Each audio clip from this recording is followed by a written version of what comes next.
And now for our feature presentation. He'll be fine on the mountain.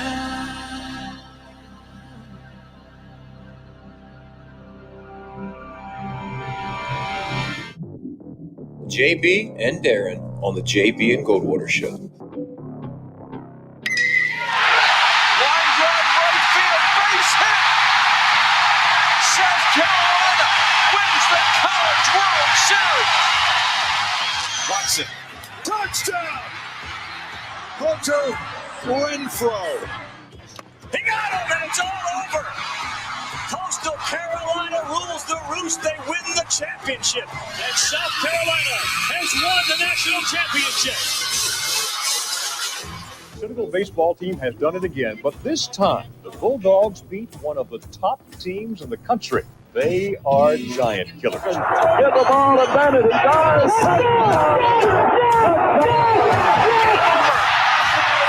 Gamecocks are in the Final Four.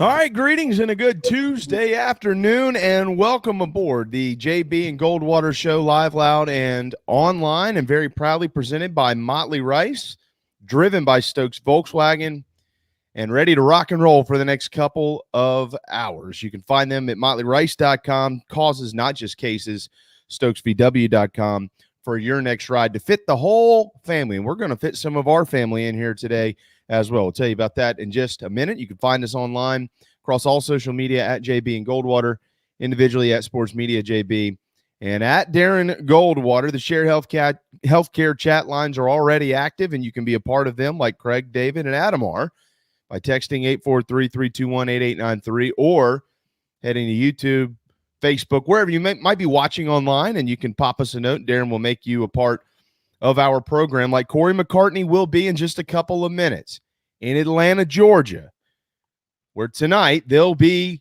going wild. The Braves are in Houston for Game 1 of the 2021 World Series. It's the first time in a long time, 1999, as a matter of fact, since they've been there, 1995 since they last won it, their only World Series victory in Atlanta. Cory's going to give us the preview that we all need around here because he is the best possible person I could think of to do so. Coming up right after Cory, also in Atlanta, Georgia, is Mike Morgan with ESPN and the SEC Network, and with, I'm not going to tell you, but you won't believe what game he is calling this weekend.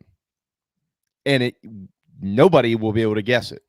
We'll let him tell you that coming up here in just a little bit. Keith Allsep's going to join us today. We'll look ahead to some college football. We'll look back at some NFL. We do have some notes on that, the Manning cast and all that last night. Shane Beamer not meeting with the media today because South Carolina is not playing this weekend. They are off. But we're not. We're on until 2 today. And Darren, we'll get to Cory in just a couple of minutes. But the storyline in sports in general is the fact that the World Series Game 1 begins this evening on Fox at 8:09. Mark that in your calendars. It's been at 8:08 lately. It's an 8:09 first pitch. You got one more minute to wait this evening for Joe Buck and John Smoltz live from Houston.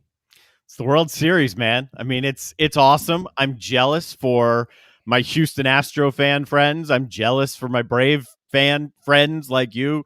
I mean, it's awesome. To be a fan of a team in the World Series is awesome. It's more of a thrill, at least it was for me, than when the Redskins were in the Super Bowl. And I was at the 1988 Super Bowl, and the Nationals run was more of a thrill for me. Maybe because I was older and understood it. I don't know. But it's one of the greatest things in the world. So enjoy the ride. I hope it works out for the best. I'm not going to sit here and throw shade at the Braves now, but good luck. Yeah, this is, the Braves, they're hot, and they're also really good and really talented. There was a really great column in the Players Tribune today written by Jock Peterson just about how good this team is and how they're feeling it. And Atlanta has got to feel pretty good about Charlie Morton going today against Framber Valdez, and they get Max Fried going tomorrow. So, I mean, Atlanta's got a couple of aces, and then Ian Anderson will be waiting in the wings to come home and hopefully either add to a lead, which would be unbelievable, or give them a lead and hopefully it's not trying to get him on the board with a win. RB, Darren's going to argue with you. I understand what you're saying, but I agree with Darren yesterday. If you get a chance to go. He says he tried to get Braves tickets, $900 for standing room only. Well, that $900 investment might be something you'll remember the rest of your life. But as Darren, I'm on Darren's side on this. I get it. We're all tight on cash these days, but if there's a way to do it, I hope somebody can figure it out. I just give you a word of advice, what I ended up doing. I ended up buying tickets for Game 5 the night after the Game 4 loss, and ticket prices had gone down. And then that morning, the following morning, a couple hours after I bought those tickets, I was on a plane up to D.C. So ticket prices will fluctuate. They will change. They might go up. Got to be wary of that, but they will fluctuate. So don't give up yet. So just stand there and just keep clicking keep clicking is what you'll do.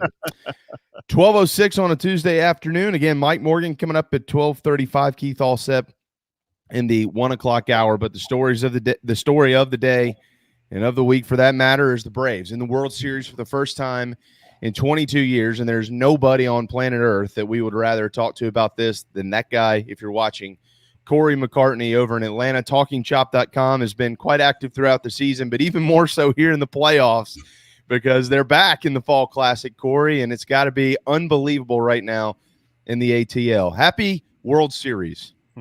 Yeah, man, there are pearls everywhere. It's just it's unbelievable. It's crazy. I mean, yeah, it's obviously, it's been a long time coming for this franchise. Been 22 years since that. 26 years since they won a championship. And you just think about the road to get here, and the tear down and the building of up the talent, the young talent, and watching those guys come up, and then certainly everything this organization's been through this year, all the hurdles, all the setbacks, and here they are getting ready to play for a championship here, 4 wins from baseball immortality.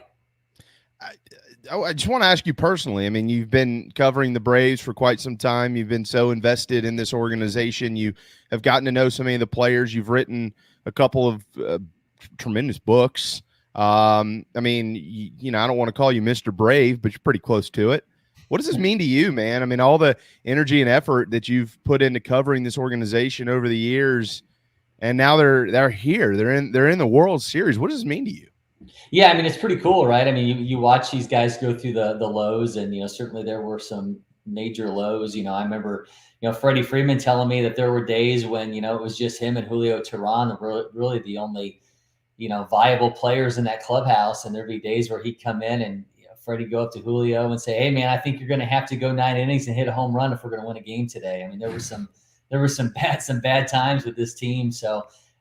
It's obviously, been really cool to watch these guys, grow into these positions. And, certainly there's some, I don't say sadness, but there's some, wishing that you had guys like Ronald Acuna Jr. or Mike Soroka, who have been really big pieces, from a young player perspective over the past few years, not being there for this moment, but to have guys like, Freddie Freeman be there, through those lows to be to this point. I mean, it's definitely someone who's been along for the ride with him, for lack of a better term. I mean, it's pretty cool to watch.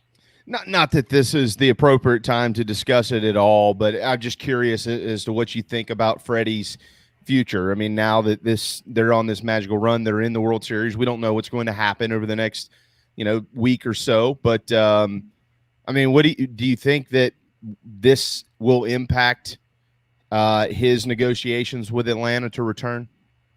I don't think it will. I mean, I don't think it changes anything that he wants long-term to be an Atlanta Brave and wants to stay an Atlanta Brave throughout a career that, at this point is on a trajectory to get him in Cooperstown.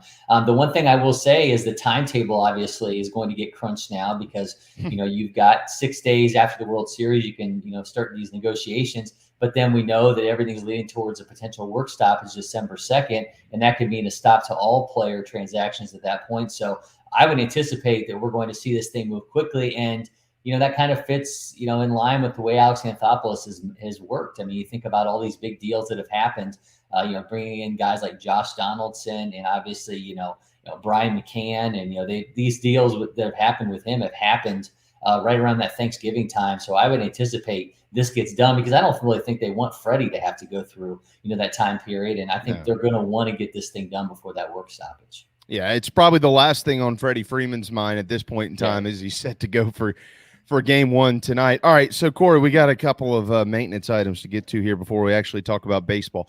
So yesterday, I mentioned a few things that were going on in the world, or at least in our world, in 1999. That's the last time that they were there. But it was brought up to me that maybe you should give us some of the things that happened the last time they actually won the dang thing, which was in 1995.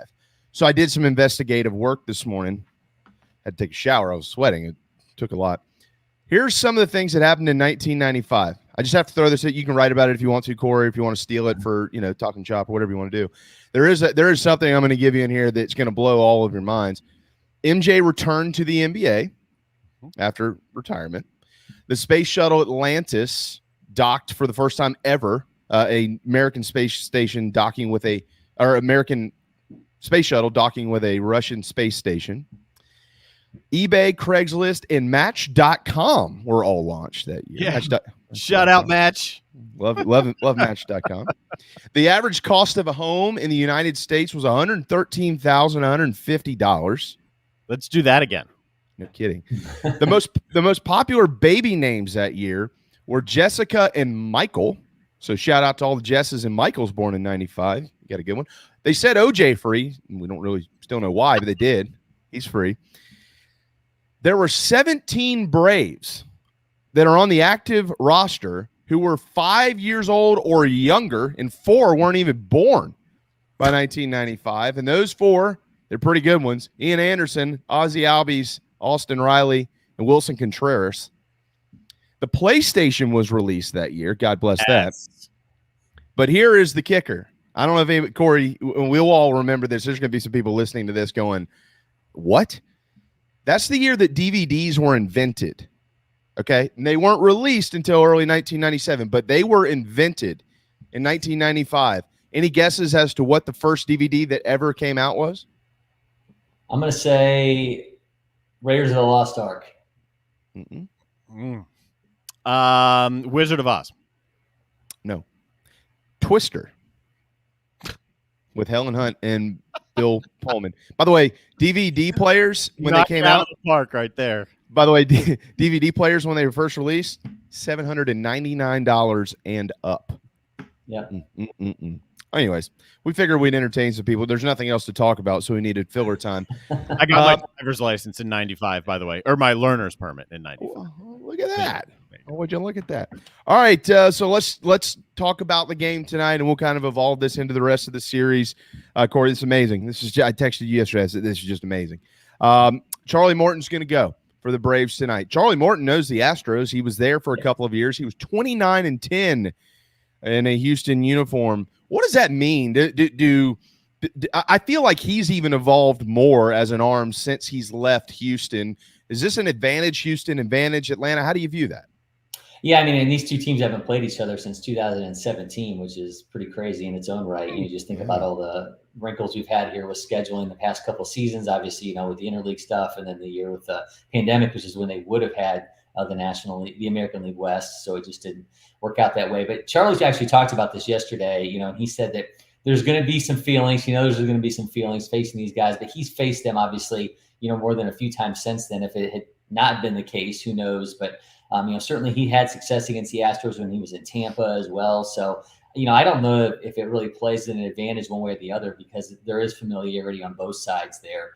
Obviously Framber Valdez, who's going to be pitching for the Astros, there's little to no familiarity there from the Braves standpoint. So, that could end up playing into the Astros' favor. And, obviously there's a lot of guys, within this Astros staff who the Braves haven't seen and vice versa because they haven't played each other for so long. But we know Charlie Morton, has been successful in that stadium. We know he's been successful, in Houston and certainly in this stage of the World Series. So, I don't think there's any better person that the Braves want kind of setting the tone for this series. And thankfully for him, as a guy who hates to do it, he does not have to hit in this game. That's a great point. Yes. Who will the Braves use as a DH? Well, this is where things get to be kind of in their favor, right? Because they've kind of had to juggle that new outfield. Now they get to use all 4 of those guys. With Jorge Soler coming back. Obviously he had a double in the clincher there in the NLCS. Now they get to use all 4 of these outfielders at once. I think that in itself is going to play into the Braves' favor because they just get that much more of a potent lineup and lengthen that lineup when you think about adding that additional bat. I want to talk to you about Brian Snitker, Cory. As a baseball guy, I've expressed this a lot with Darren over the last few days.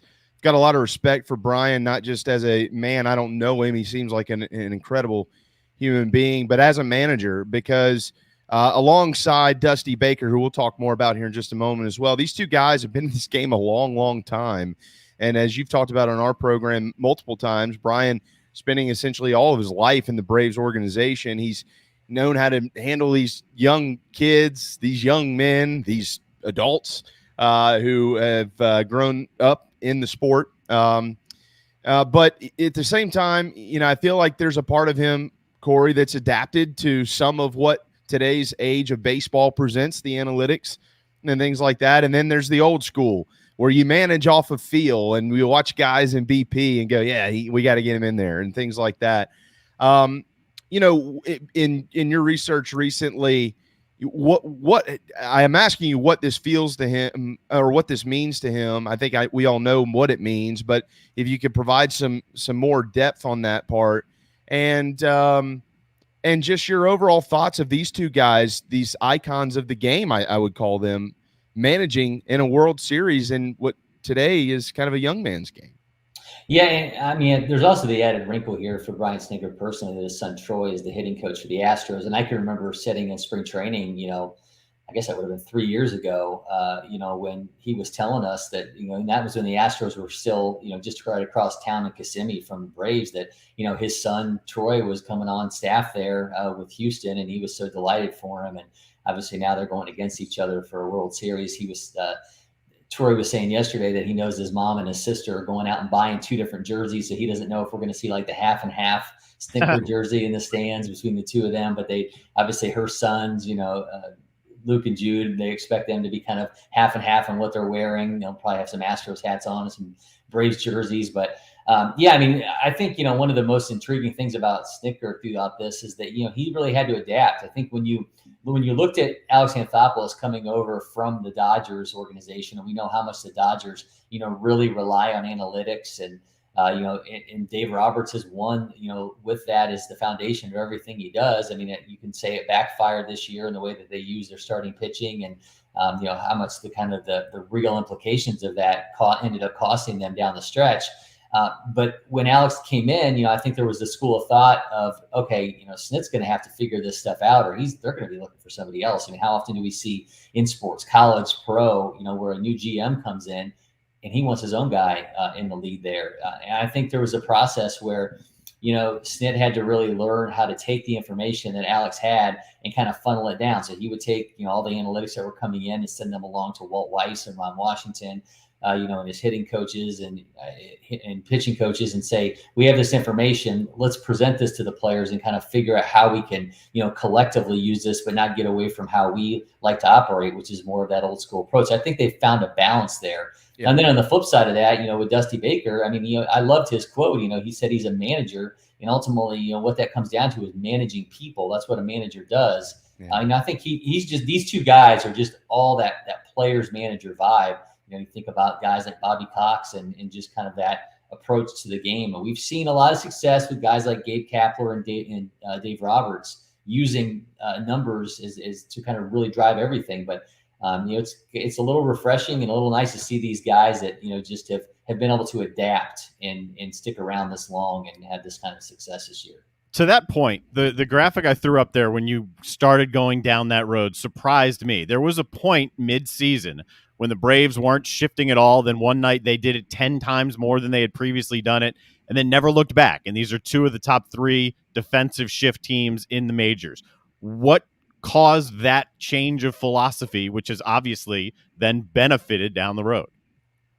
Yeah, I think that it's something that the Braves have really, tried to do, throughout. You've seen the guys in the outfield with the lineup, with the cards and the positioning cards for years. I mean, that's something that they've done, but I think it's become, more of an emphasis for them from an infield standpoint, because I think they have the guys that they feel comfortable in being able to man that much space, right? I mean, I think with, they have a young athletic third baseman in Austin Riley. They haven't always had the past few years, that kind of guy. And you think back to, Josh Donaldson, wasn't exactly a spring chicken when they had him. I mean, I think it's just having, these athletes that feel like they can kind of play to that way. And again, I think it also goes back to, okay, it's showing that we're getting beaten this way, and you're at least having a manager who's receptive enough in Snicker to be able to take that and funnel that information down. So kind of on the same topic here.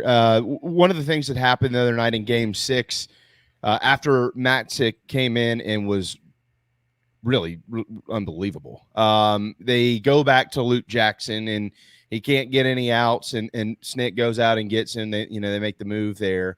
And I know that's been criticized a lot, but Cory, I don't disagree with it, honestly. I'm not saying I agree or disagree. I think this is one of the examples that we were just discussing previously, where he's kind of a player's manager, and he's put guys. He's built this organization throughout the season for guys to embrace and adapt to their role, and that was Luke Jackson's role, to be the setup guy, and it just didn't work out. But what do you think that moment did for Luke Jackson? Even though it didn't work out there, what do you think that did for him? Because the World Series starts tonight. They're gonna need him to win the World Series.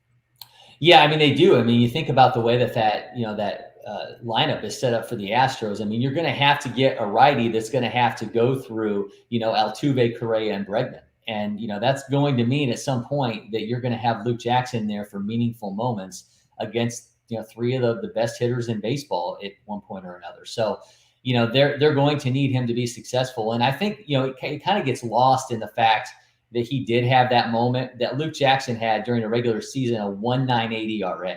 And this is a year after he had a 6+ ERA. He was arguably their most consistent reliever for the duration of the season. Only Will Smith pitched more innings than him.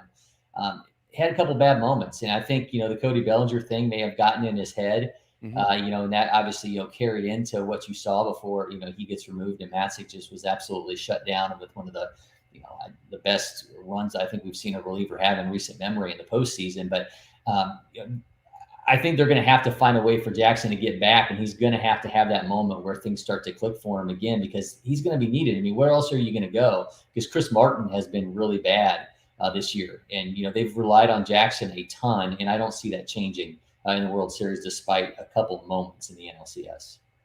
All right, on to offense. Eddie Rosario. I mean, how do you put his offensive his production, what he's done in the postseason in that NLCS? How do you put that in perspective against the greats of all time to wear a Braves uniform? I mean, it's up there, right? I mean, you're talking about, tying for the franchise lead with 14 hits in a single series. I mean, obviously, there's only 4 guys, in history that have, had the kind of series that he had. When you think about the 2 4-hit games, certainly, he's the only guy who's ever had 3 home runs, a double, a triple in an LCS. Anyone? I mean, it's unbelievable. And, certainly, I don't know that if the old trade deadlines, if that was still in effect, if Eddie Rosario would have been in a Braves uniform, because you got to remember, they took away the waiver wire deal, so that you only had the single trade deadline, and they were willing to take a flyer on him, and knowing that who knows when they would get him back, coming back off that strain that he was dealing with.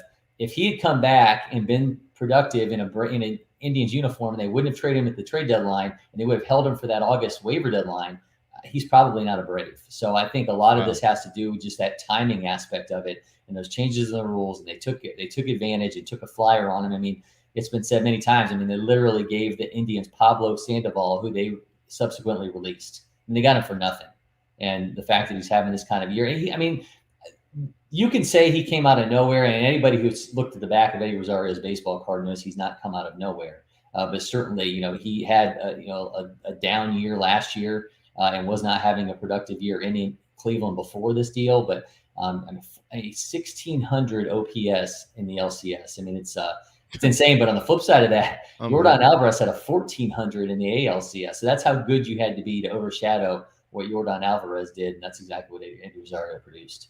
How much of that do you attribute to Snicker? And by the way, Eric Young and Walt Weiss are on this staff too. I mean, I grew up watching those guys. Those cats could play. They know a little bit about the game of baseball. I mean, this staff overall, I mean, with all the young guys that are on this team, Corey, I mean, you look at Austin Riley, what he's grown into. I mean, everybody talks about Freddie, but people forget Ozzie Albies is still young. I mean, Dansby is technically still a young kid. You know, and there's a bunch of guys who are young in the game, and then there's a lot of them who are even young in the postseason. What has this staff done for guys like Eddie Rosario and the rest that I just named?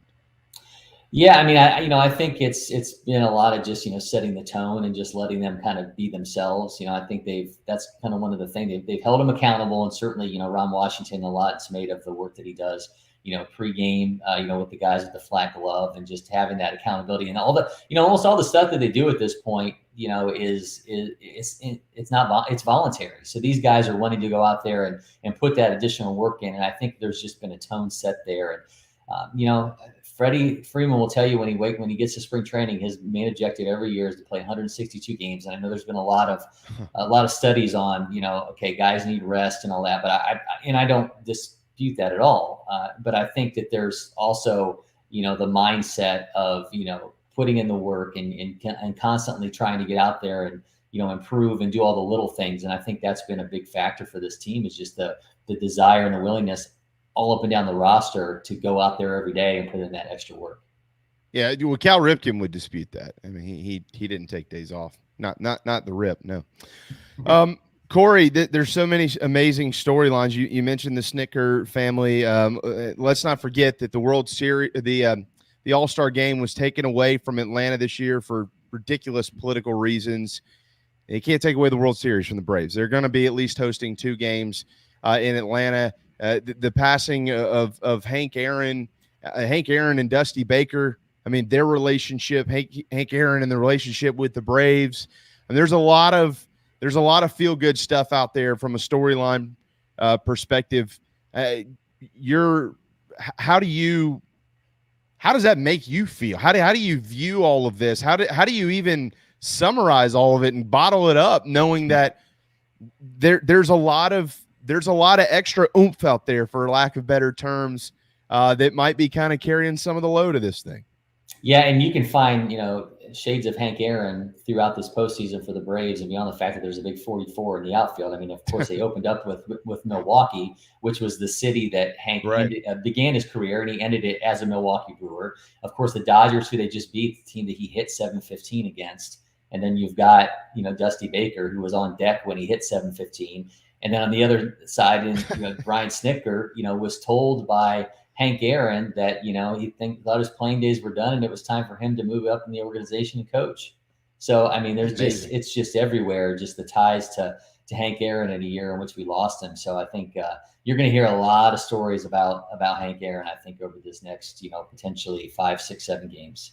I just want kind of a side note here. This is more for Darren than anything else. He's the TV guy, but John Smoltz is going to be in the booth with Joe Buck. I have unbelievable respect for both of them and the jobs that they do. I think they're the best. I think they're the best team in baseball. And I think John Smoltz, Cory, has spent some time in his career around Hank Aaron. So I hope that he'll share much of that when he can, without it coming off slanting towards Atlanta or anything. That would be great for the sport to hear real stuff about Hammer and Hank.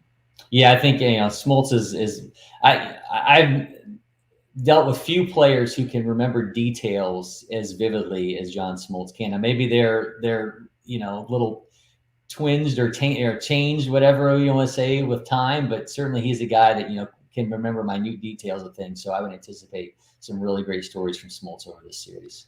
And the thing Smoltz does really well, it's a lot like Troy Aikman in football. He can separate himself and his obvious ties to the Cowboys in a massive game and call the game and give you reasons why, and even lean on his experiences wearing a Cowboys uniform, but not even kind of push that as a Cowboys narrative, just how it relates to the actual game itself. That's what John Smoltz will do throughout this series. I hope so. Yeah. I can't wait. Cory, final thoughts here. When you look at the rotations, which one do you think has the upper hand?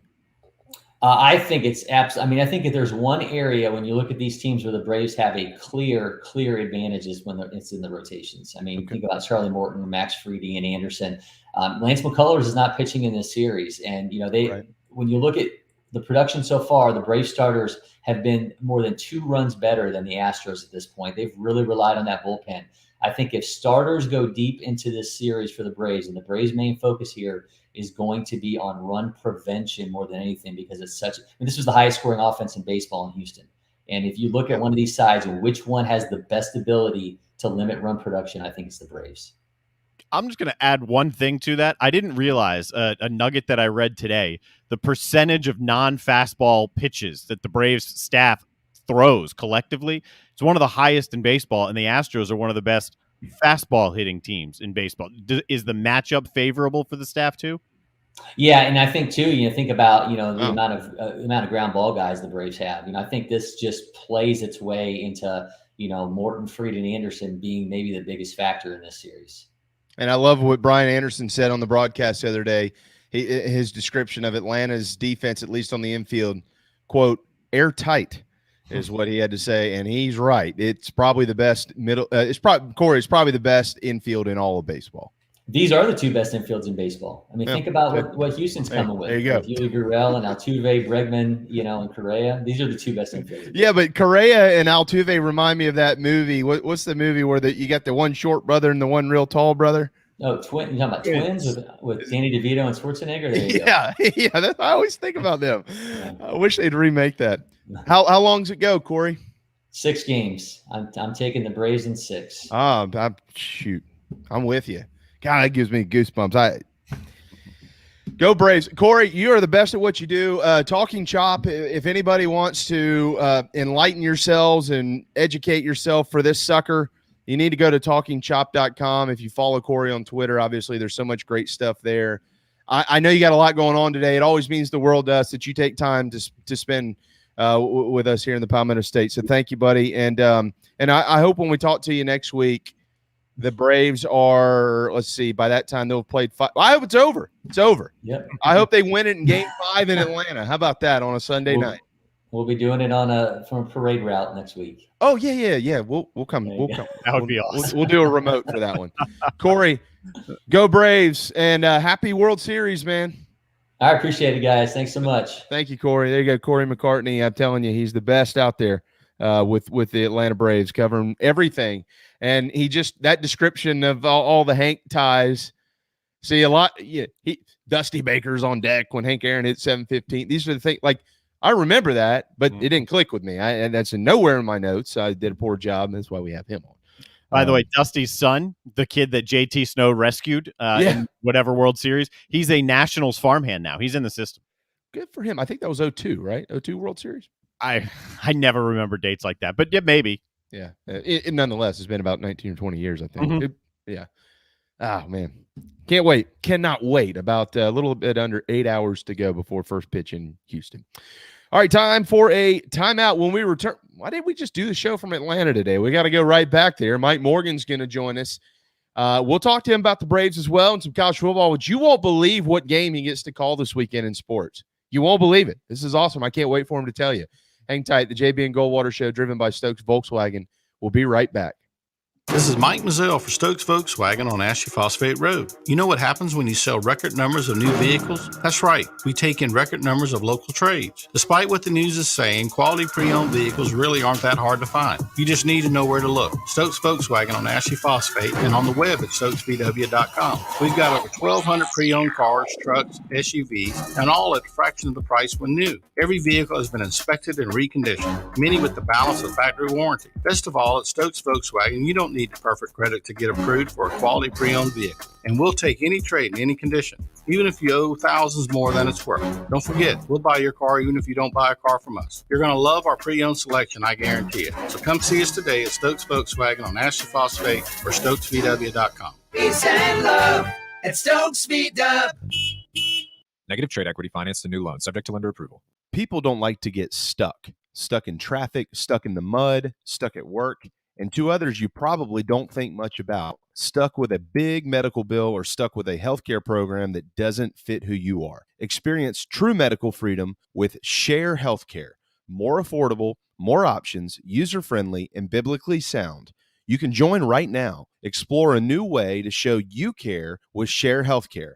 Join us today at sharehealthcare.com. sharehealthcare.com. Wando Power Equipment, the trusted home of Hustler zero-turn residential and commercial mowers. There is nobody more trusted in South Carolina than our friends from Wando Power Equipment. They've been providing elite commercial and residential service for over 30 years. Landscape Services have turned to their selection of Hustler zero-turn mowers like the Raptor. Bigger, stronger, faster, and the most durable Raptor Hustler has ever designed. Located on Daniel Island and online at wandopower.com. Wando Power Equipment, owned by the Price family, the home of Hustler zero-turn mowers, rentals, service, and specializing in family and friendship. You hear me talk about Dog and Duck all the time, and there's no other place I'm going to watch my college and NFL than the Dog and Duck. They have 3 locations, Bell Hall, Park West, and Clements Ferry Road. They have specials all football season long, like $12 pitchers of their own D2 brew, $5 pints of Sierra Nevada, weekly pick'em sheets with prizes, and the best wings in town, bar none. For all your football, college, and NFL, the Dog and Duck, Clements Ferry Road, Bell Hall, and Park West. Motley Rice LLC is a law firm with international reach, but it hasn't lost its Carolina roots. The Motley Rice team fights every day for people harmed by products including asbestos and talc exposure, medical drugs and devices, and also catastrophic injuries and auto recalls, including dangerous Takata airbags. Motley Rice is headquartered in Mount Pleasant at 28 Bridgeside Boulevard. Visit motleyrice.com. Thank you, Motley Rice, for supporting the JB and Goldwater Show and the Big Gamecock Preview Show. Okay, what's going on today, huh? Anything to talk about? All right, greetings and a good Monday afternoon. Greetings and a good Tuesday afternoon. Greetings and a good Wednesday afternoon, and welcome aboard. All right, greetings and a good Thursday afternoon. Greetings and a good Friday afternoon, and welcome aboard.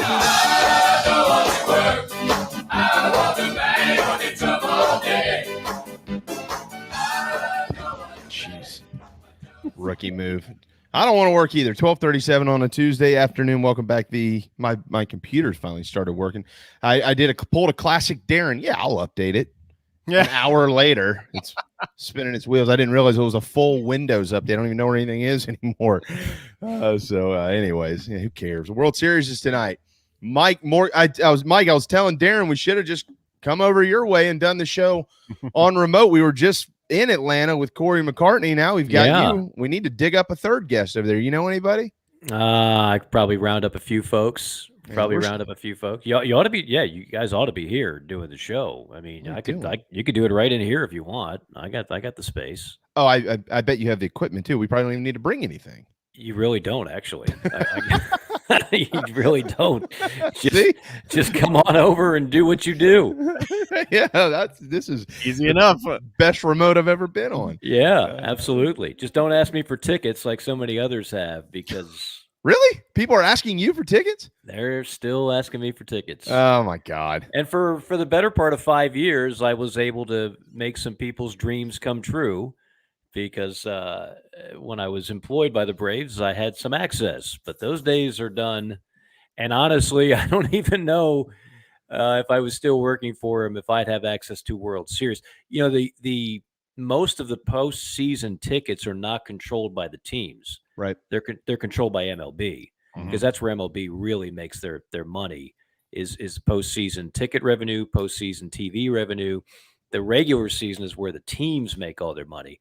So I'm sure a lot of people are calling Braves employees like, hey, I know you got extras. They're like, no, we really don't. This is controlled by MLB. I remember when Smoke went through this when he was in Toronto. And what also, Mike, it was, you well know, what a lot of people don't realize is big leaguers have to pay for tickets, like not just in the postseason. In the regular season. Sure. It's not like you could just, I remember talking to Justin one time. Yeah, we were thinking about going to Toronto or, no, you know what? It was when they were playing Atlanta. We were going to go to Atlanta. Hey, yeah, you throw me a few tickets. Like this was like one of the first times he was up or something like that. Yeah. Well, he must not have been with Toronto. It doesn't matter. The point is, I didn't realize how it went. And Kristen, his wife, told me, she's like, not that I want you to feel bad about it. We don't care. But yeah, we have to pay for tickets all the time. Even if you come see us at home, we got to pay for them. Right.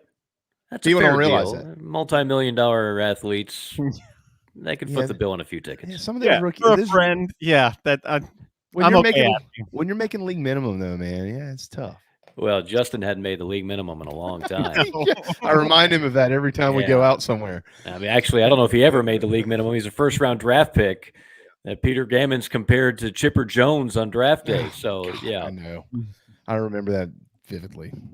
Well, Mike, before I do want you to hit on some Brave stuff and some football stuff, so we're going to try to spend as much as we can in here in the next 20 or so minutes.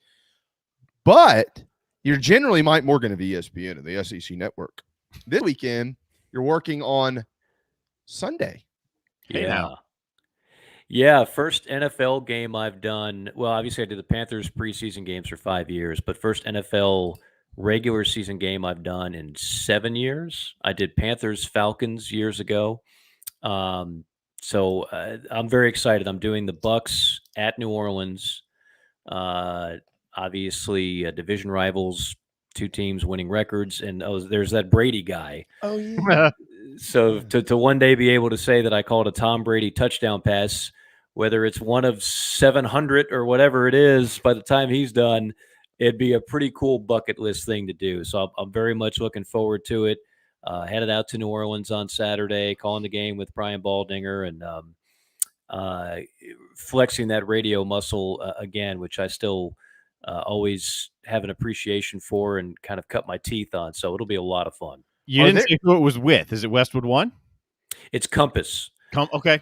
Yeah. So for those that don't know, I'm sure many people, when you're driving around your car on a Saturday, Sunday, you'll hear a national broadcast. Those generally come from 3 different outlets. It's Compass, which does both NFL and college. It's obviously ESPN and Westwood One. And I've had a chance to do some games for a couple of the other outlets. This is my first one for Compass, but they're very well run, very well organized, and have a strong affiliate list, which, as you guys know, is very important in radio. So we'll be heard coast to coast, and hopefully we'll have a great game to call. It's awesome. Congratulations. So Thanks, not that I'm trying to do your job for you or anything like that. I'm quite sure you're fairly well prepared, but I decided I would take it upon myself here to see if there were any major milestones coming up he might be able to tap into this weekend, something that you could discuss. Yes. I have found one. Please keep them coming. I could use the prep. He is let me make sure he is 19 completions shy of 7,000 for his career. Hold on. Let me get this down in the 7,000. How about that? 19 receptions. 19 completions. He's a quarterback. Yes. Tom Brady here. 19 completions, 6,981. I'm kind of going to assume that 6,981 completions in his career by my math. If you subtract that from 7,000, that is 19, correct? Yes. Good work. How about this one? He's thrown over 600 touchdown passes. I think 602 to be exact. Yep. From 100 different quarterbacks. I'm sorry, against 100 different head coaches. I beg your pardon. 100 different coaches have been on the sideline saying, "Stop Brady, stop Brady." Touchdown. Wow. Think about that. So not just head coaches. Head coaches. Oh, my God. He has thrown a touchdown pass against 100 different NFL head coaches. That's insane. That doesn't even register with me. I don't understand how it's even possible. Well, it's possible if you play to your 60. It helps when you're 44 and you get better with age. Is this his best season ever? It could be. It honestly could be. Now, I do remember the post Spygate one where he clearly was like, come on, guys, you might have some hate here, but Spygate ain't the reason I did anything well. And him and Randy Moss hooked up, and that's when he broke Peyton Manning's record. That's when Randy Moss he threw for 50 touchdown passes, because it's the first time he really had a Hall of Fame caliber wide receiver. He hasn't had anything close to that in New England. Eventually Welker and Edelman became good in their role, but he never has had the weapons that some of these other Hall of Fame quarterbacks have had. Now in Tampa, he's got a full assortment of toys. And when you add that to Tom Brady, now you're seeing what's going to happen. I mean, they're just clicking everywhere.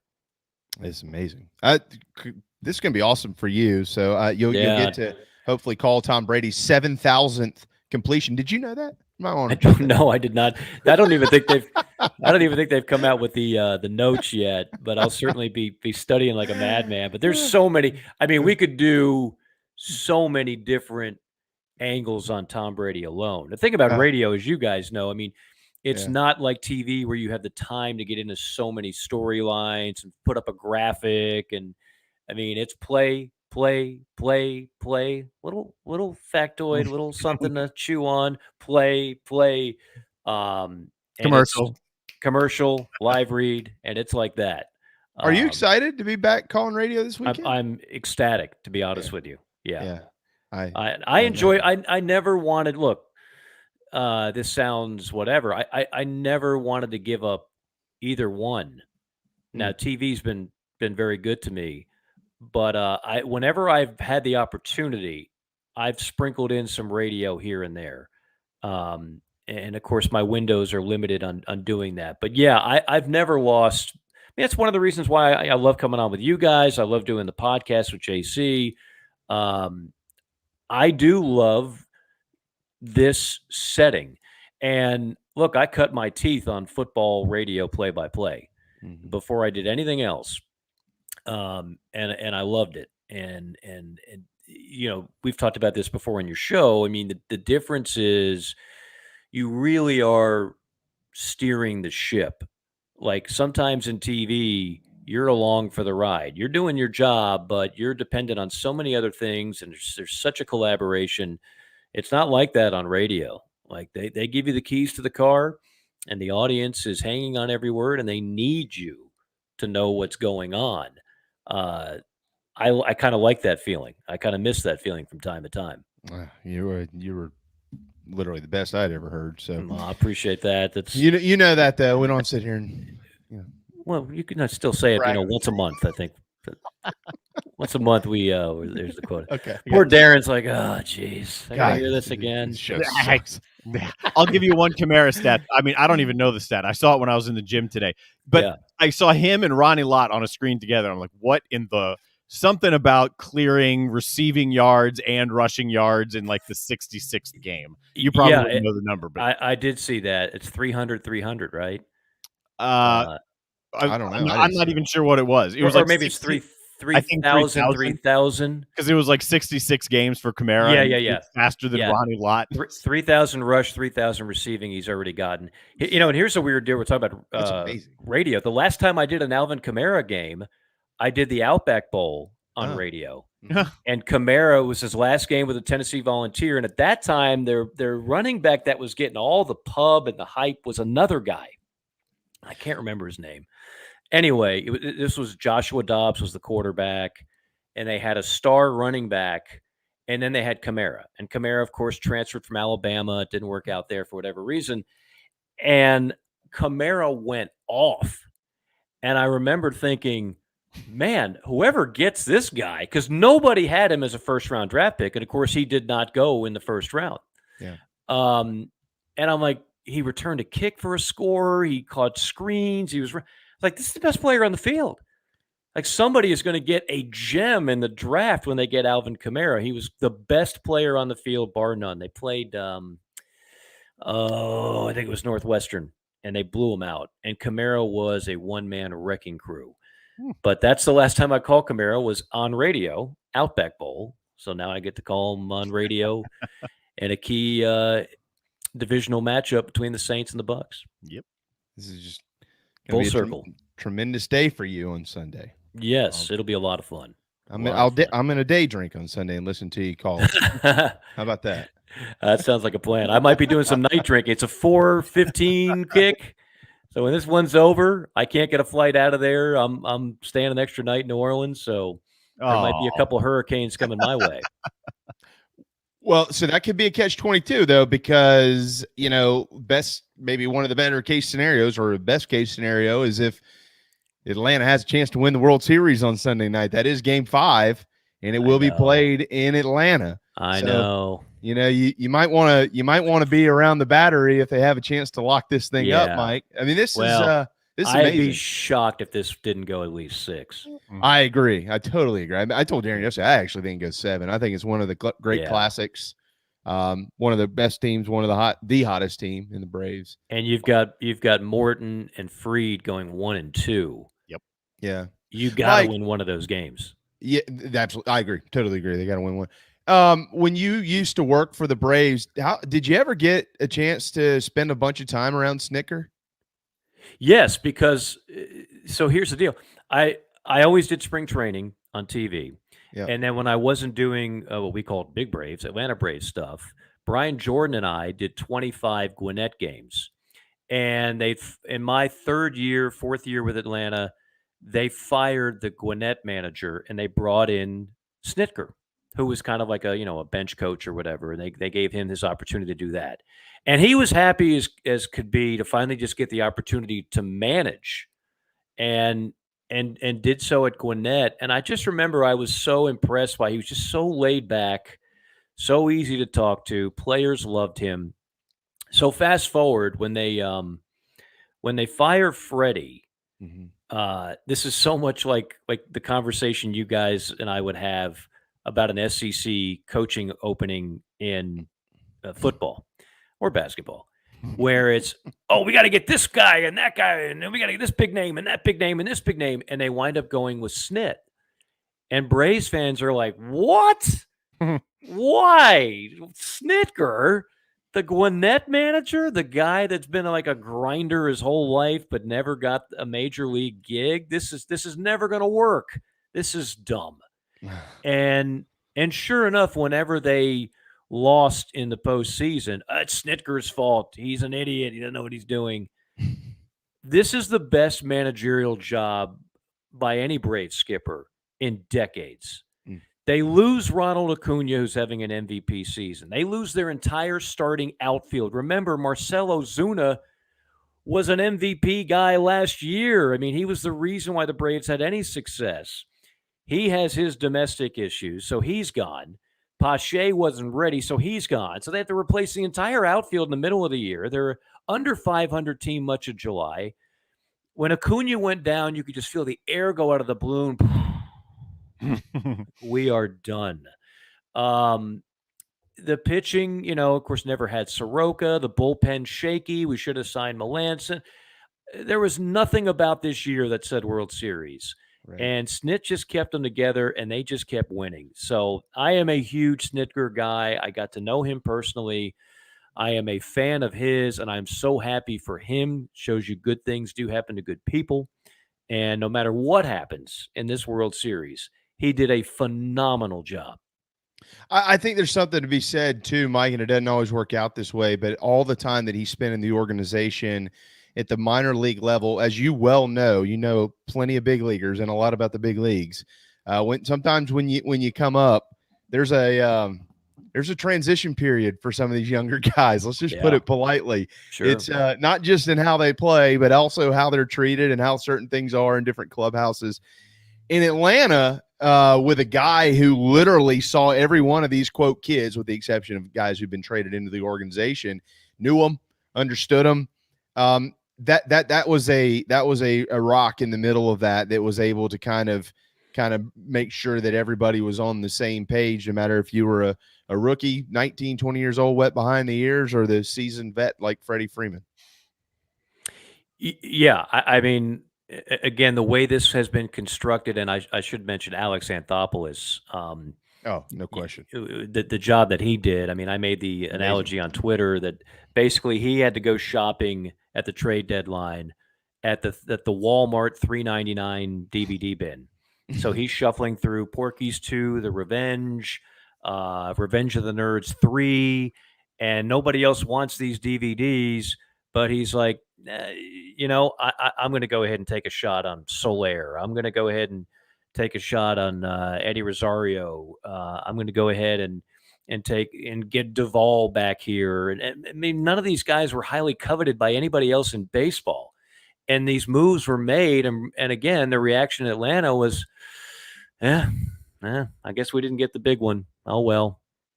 We never do anything big at the trading deadline. Oh, well. And so that a little bit here, a little bit there, no big splash. They're just not prepared financially to do that. They're not going to give up the farm. So they do all those little things, and it just fits right in with the culture. And that's the other thing. I know this is so cliche, and I hate even saying it, but it's true. The culture in this organization is so healthy. Yeah. Everybody likes one another. If you don't fit in, you don't last long. That goes all the way back to Bobby Cox and Kenny Lofton, and but everybody is just there for each other, and there's such a mutual respect and like for one another. And I do think that matters. You still got to have talent, you still got to execute, but I do think that matters, especially over a grueling 162 plus playoff season in MLB. Couple of by the ways to pass along here. One, by the way, is Kyle Wright has been added to the roster for the Braves. That's another righty against a righty type lineup for Houston, former Vanderbilt righty Kyle Wright, that is. The other, by the way, Mike, is you mentioned DVDs. Did you know that DVDs were invented the year that the Braves won the World Series in '95? I did not know that. Yeah. I know use that in your broadcast if you want. I might do that. I know I have a great collection of them. If they ever come back in style, I've got like 100 of them. That it's a really good selection. I wonder if they will. Records came back in style. I'm a record collector. The first DVD ever released. Can you guess what it was? Oh gosh! All right, I'll give you a hint. It has something to do with weather. Weather, yeah, weather. Twister. Yes. For the everyday low price of $25, and the DVD set was $7.99. Twister was the first DVD. Yeah, first ever DVD released. I only remember that because the cow. You need to buy a cow flying. Like, how do you forget the commercial? Well, yeah, but I actually saw that movie in the theater. That came out in '97. Right, DVDs that were invented in '95, released in '97. Okay, and that was the first release. Yeah. So you see, I'm wearing my Columbus Red Sticks hat. When that was my first job at a college, and I did Columbus Red Sticks baseball games, among other things, high school football and all that good stuff. And Columbus is not a very fun town. I say that with all due respect to the fine people of Columbus. So I saw a lot of movies in a theater by myself, and Twister was one of them. Well, it's cow. Another cow. Yeah. such a kind of a cheaply made movie, but I still watch it every time it's on TV. I can't believe I do. And Helen Hunt. Yeah. I used to make the analogy like Helen Hunt. I think I said this once on the pregame show right outside of Williams-Brice Stadium. We're talking about Arkansas football. And I said, Arkansas football is kind of like Helen Hunt. Oh, this is a while ago now. This is when Helen was still in her acting prime, if you will. And I said, Arkansas football is kind of like Helen Hunt. You're not sure if you're attracted to her, and you're not sure to what extent. And because Arkansas at that time under Houston Nutt, like 1 minute you love them, and Darren McFadden's going off, and the next minute they're losing in 4 overtimes to Vanderbilt. I thought they were the Helen Hunt of the SEC. Yeah, McFadden and Felix Jones, they looked like Pamela Anderson against South Carolina. Yeah. How about that? I remember that, yeah. OT, what'd you think about the OT rule this weekend in that Penn State Illinois game? Needs work. Yeah, I agree. Darren liked it, but I think that Darren, I mentioned to him yesterday, okay, the rule isn't just for a good team and a bad team.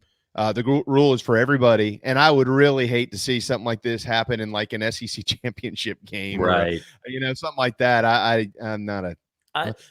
Well, let me just say, you're never going to convince me the tie is better.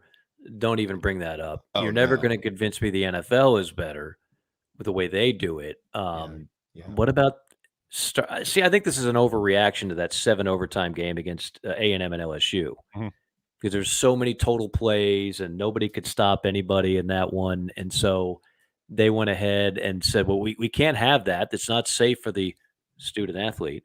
So let's change it. And it took a couple of years, and then they changed it to this, which I guess you could say is safer because there's fewer plays because you're starting at the the 3 instead of the 25. I mean, what if you just started at the 40? I don't know. I think there might be a better way. There was an analysis that was actually done by The Athletic. I saw it not long before the show, so I didn't have time to read the article. It was Nicole Auerbach who said that the average amount of overtime plays that had been run over a sample period of time was about 14, and that's what we had in that overtime as well. I mean, the thing was I tweeted this out yesterday. It was on again when I went to get my haircut. So there was it was on. I go to Sports Clips. So it's like all the TVs, right? It's all around. And it's in overtime when I walk into the place. Right. It was not over when I walked out. Yeah. I didn't see him lose again. That's how long that whatever it was lasted, but it was more entertaining than whatever we saw before. Why is this guy crying while he's getting his haircut? What's wrong with this guy?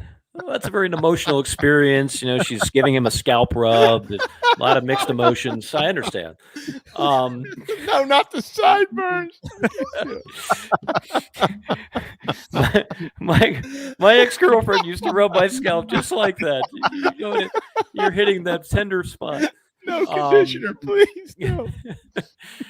But my biggest takeaway from that game is A, how disappointing it is for Penn State, and B, what does that do for the James Franklin sweepstakes? Now because he's taken heat and all this. It's amazing how quickly things can change. Now it's it's not that good anyway. Oh yeah. I mean. And then he signed Jimmy Sexton. Yeah, all of a sudden his agent went to Jimmy Sexton yesterday. Did you see that, Mike? Yeah. Say it again. He hired Jimmy Sexton yesterday. Yeah. Oh, who did he have before that? Who cares? He's got Jimmy Sexton now. He's got Sexton now. Okay. I forget. But the guy before had been doing well because Franklin's name is always mentioned, and he I was always going to say, praises. what is Jimmy going to do that his current guy's not doing, for crying out loud? Get him paid. He's going to use LSU and Southern Cal as leverage, or he's going, I guess. You and I could represent James Franklin and get him paid right now because he's in the ultimate driver's seat when it comes to that situation. But I mean, I don't know. I don't know if his name is quite as hot. I mean, they had a disappointing year last year. That's a very disappointing and downright embarrassing loss. They haven't been able to get premier quarterback play in Happy Valley in his time there. They run Levis. They let him walk out the door. He clearly could have been an asset for him. I don't know. I mean, they won a Big Ten championship, if I'm not mistaken, back with Saquon Barkley, which you should win a Big Ten championship with Saquon Barkley. I don't know. I had a big debate. Andy Staples and I did the morning show on Sirius XM the other day. Yep.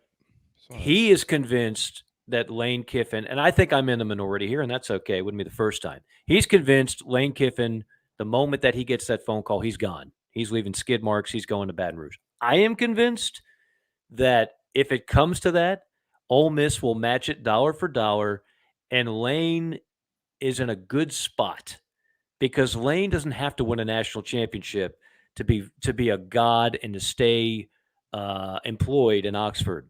If Lane goes to LSU, yes, it's an easier job to win a national championship. Everybody agrees with that. But if you don't win one in 3 years, his personality is going to rub a lot of people the wrong way, and it could be a very short stint there. So I'm convinced he's actually going to stay where he is. I realize I'm in a very, very big minority on that one. So let me throw a it's 103. Mike, do you have a couple minutes left? Yeah, sure. Let me throw a circle change at you. This one of those that kind of Frank Viola style. Yeah, it's gonna kind of. It's more like Maddox. It's gonna dance and then kind of dive. So okay. Just don't pull your back out. Let me. I talked with somebody the other day. Might tip you off when I say what I'm going to say. Who mentioned this, and I started thinking about it. I said, "Well, now wait a second here.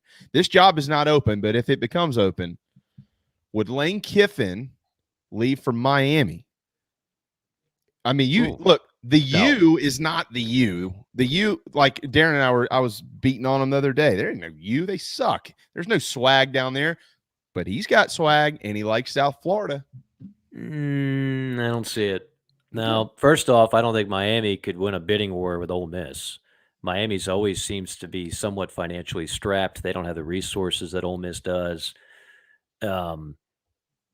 Sometimes it's not the coach. When coach after coach after coach struggle to win at a certain place, that's a program problem more than it is a coach problem. Miami is a program problem. Yeah. Southern Cal is a program problem. UCLA is a program problem. We might be saying the same about Nebraska in a few years. So no, I don't see that any way, shape, or form. I think Lane is very cozy in Oxford, and if he wants to go fishing, he can go rent a really nice charter in the off season. That's true. Not far from the coast where he is. All right, coming up this weekend, obviously the headline game is in the Big Ten, Michigan State. Mike, this is going to be, I don't know how exciting of a football game. It might be a classic Big Ten game, but nonetheless, I expect it to be probably a pretty close one. And then in the SEC, you've got the cocktail party down there in Jacksonville. Florida is in real danger of going to 4-4, 2-4 in the league before coming to South Carolina, where they're going to have to face an offense that is really starting to turn it around. Sorry, I started drinking earlier this morning. And Ole Miss and Auburn are at 7 o'clock Saturday night on ESPN. Speaking of Lane Kiffin, they better be careful walking into Jordan-Hare on the Plains. Auburn's a favorite in that game. Auburn's kind of snuck up on us. All of a sudden, they're in the top 20 again. They're 5-2. But of those three games, and we've got plenty here on our Post-Up Careers College Football Week 9 resume, there's some other interesting ones out there as well. I think Mississippi State is got a chance in that game against Kentucky as well. That's an intriguing one to me. Yeah, absolutely. What kind of describe this weekend's slate? And hell, I don't know. We've already blown through the break, so whatever amount of time you want to take. Well, I mean, I'll make it quick. Michigan State obviously is a headliner for multiple reasons. You got two great stories there. Michigan trying to finally have that breakthrough year with Jim Harbaugh, which I think would be good for college football as a whole. Yeah. And then conversely, what Michigan State is doing is one of the best stories of the year to come out of nowhere, and a coach that's also going to be mentioned for some opportunities. Seems like just yesterday I was interviewing him to do a Georgia game, and when he was there, and he's been successful everywhere, and has done one of the best coaching jobs bar none. Nobody saw Michigan State coming this year. Mississippi State, Kentucky, I think is intriguing for multiple reasons. I'd like to say Florida, Georgia is intriguing. I think the SEC could use a big game at 3:30 like that. I don't know if Florida can play. I don't know if Florida scores a whole lot against Georgia, and if they don't, that's a problem. that's a problem. I think that Georgia is going to score on Florida, like they're going to get theirs, but I don't know if Florida puts many points on the board, whether it's Richardson. Or on Emory Jones. Emory Jones, sorry. Sorry, Emory. I guess thinking about Tom Brady. Sorry. Yeah. Well, and quite frankly, I guess I'm tipping my hand. I think Richardson gives you a better chance to win. Emory Jones is a good kid. But I just think Richardson's that's the best hope they have to be in that game or any others the rest of the year. Any other games on that slate that really? Penn State, Ohio State is not. Yeah, Penn State, Ohio State. Absolutely. Penn State, Ohio State. Look, if Penn State beats Ohio State, now we really got chaos in the Big Ten, right? Yeah. Now you start to get into the conversation of one day we're thinking maybe two, and now we're thinking, are they going to get one in if we start having that? Yeah. Absolutely. Absolutely. Because I think there's a really good chance the SEC gets two. So if you're the Big Ten, you need somebody to be really good and not lose more than one game. So that's intriguing. Other than that, not a whole lot of other ones that jump out to me. No. SMU Houston didn't do it for me. Neither Iowa, Wisconsin, Notre Dame, North Carolina could have. That could be interesting up there between Notre Dame and North Carolina. I think the spread in that game is only 3.5 in favor of the Irish. Yeah, I had North Carolina earlier this year. They're an enigma. Yeah. They're an enigma. Strange. I mean, Sam Howell, who they were talking about as a first-round draft pick, it's not like he's played poorly, but he might not even be one of the top three quarterbacks in the ACC because the Armstrong kid at Virginia, the Hartman kid at Wake, and Pickett. Pickett, of course. Pickett, who could be a first-round pick. Those three guys have outplayed the two most highly touted guys coming into the season, DJ at Clemson and Howell at UNC. The ACC has been, if nothing else, has been wildly entertaining this year because there is just nothing predictable about that league at all. Like, there's not a great team in that league. But if you just want pure chaos and unpredictability, and they do have good quarterbacks, that has made that league follow this year. I'll listen to Packer and Durham every now and then when I'm up early doing some work, and because they're a great listen. They're funny. It's a great rapport. And they've thrown out a stat once or twice over the last couple of weeks of how close the games have been in the ACC. It's like within a certain percentage of them within 3 or 7 points. I mean, a lot of the games are close games. Very close game. Yeah, because nobody's good enough to just separate. And like, you don't have that Clemson that could just maul people week in, week out, or Florida State years ago before that. You don't have any of that. So it's just a whole lot of whoever makes more plays, makes fewer mistakes. Like, it's not one team is dominating in that league. Hey, guys, I'm not predicting or projecting. I'm just throwing it out there. Duke, North Carolina, NC State, Clemson, and Boston College, although all have some respectability about them, that's what's left on Wake Forest's schedule. They're 7-0. I mean, yeah, I heard this debate on a show the other day. Which is more likely? Which is more likely? Wake goes 12-0 or 9-3? That's a great question. Because all those games are losable too. Yeah. 9-3 because their rushing defense isn't good enough to get them to 12-0. Someone's going to get them. They're not going to lose this week. Too. They'll be 8-0. Yeah. I mean, I they're not stopping anybody. Their offense is legit. And Hartman, I love. And again, Clawson's done one of the best coaching jobs the last few years in the country. Doesn't get enough credit. Yeah. But they don't have the athletes on D. Sam Hartman from Oceanside Collegiate Academy in Mount Pleasant, South Carolina. How about that? Well, Mike. Now that's originally, right? Because I thought he might have grown up closer to Charlotte, no? He did, but he transferred to OCA and played for Will Greer's father, Chad Greer. Oh, okay. I didn't know that. At OCA. Okay. He came down with him, right? Because he played for Greer at Davidson, I think. Not the college, but the high school. Yeah. And then when Greer came down, I think Hartman came down with him. That's right. Yeah. There's a lot of programs that could have had Sam Hartman that said, "No, you're not Power 5." I think this was his only Power 5 offer, if I'm not mistaken. Yeah. And he's done an amazing job. And I remember when I was working over at the other place, and talking to Chad. We had Chad on one day, and we talked to him about it. And he said, he said, Jamie, I'm going to tell you, this kid can play, and somebody needs to pay attention to him." And Wake did, so good for them. Look, they're scoring a lot of points. No doubt, he's good. Well, Mike, go Braves. Cory said Braves in 6. You say what? Oh, geez. Braves in 4. Clean sweep, huh? Bought a new broom. I'll say this. It won't be going to 4. take it. Oh, heck no. Yeah. If the Braves win it, I think it'll be 7. But I think the Astros. My only question is how long can you keep beating teams that are more talented than you are? The Dodgers are more talented than anybody. Okay, you outplayed them. It happens. It's baseball. The Astros are really, really talented. So yeah, I might. I hope I'm wrong. But in the interest of objectivity, I would pick the Astros in 6. I don't know. Don't kill the messenger. Just making a just.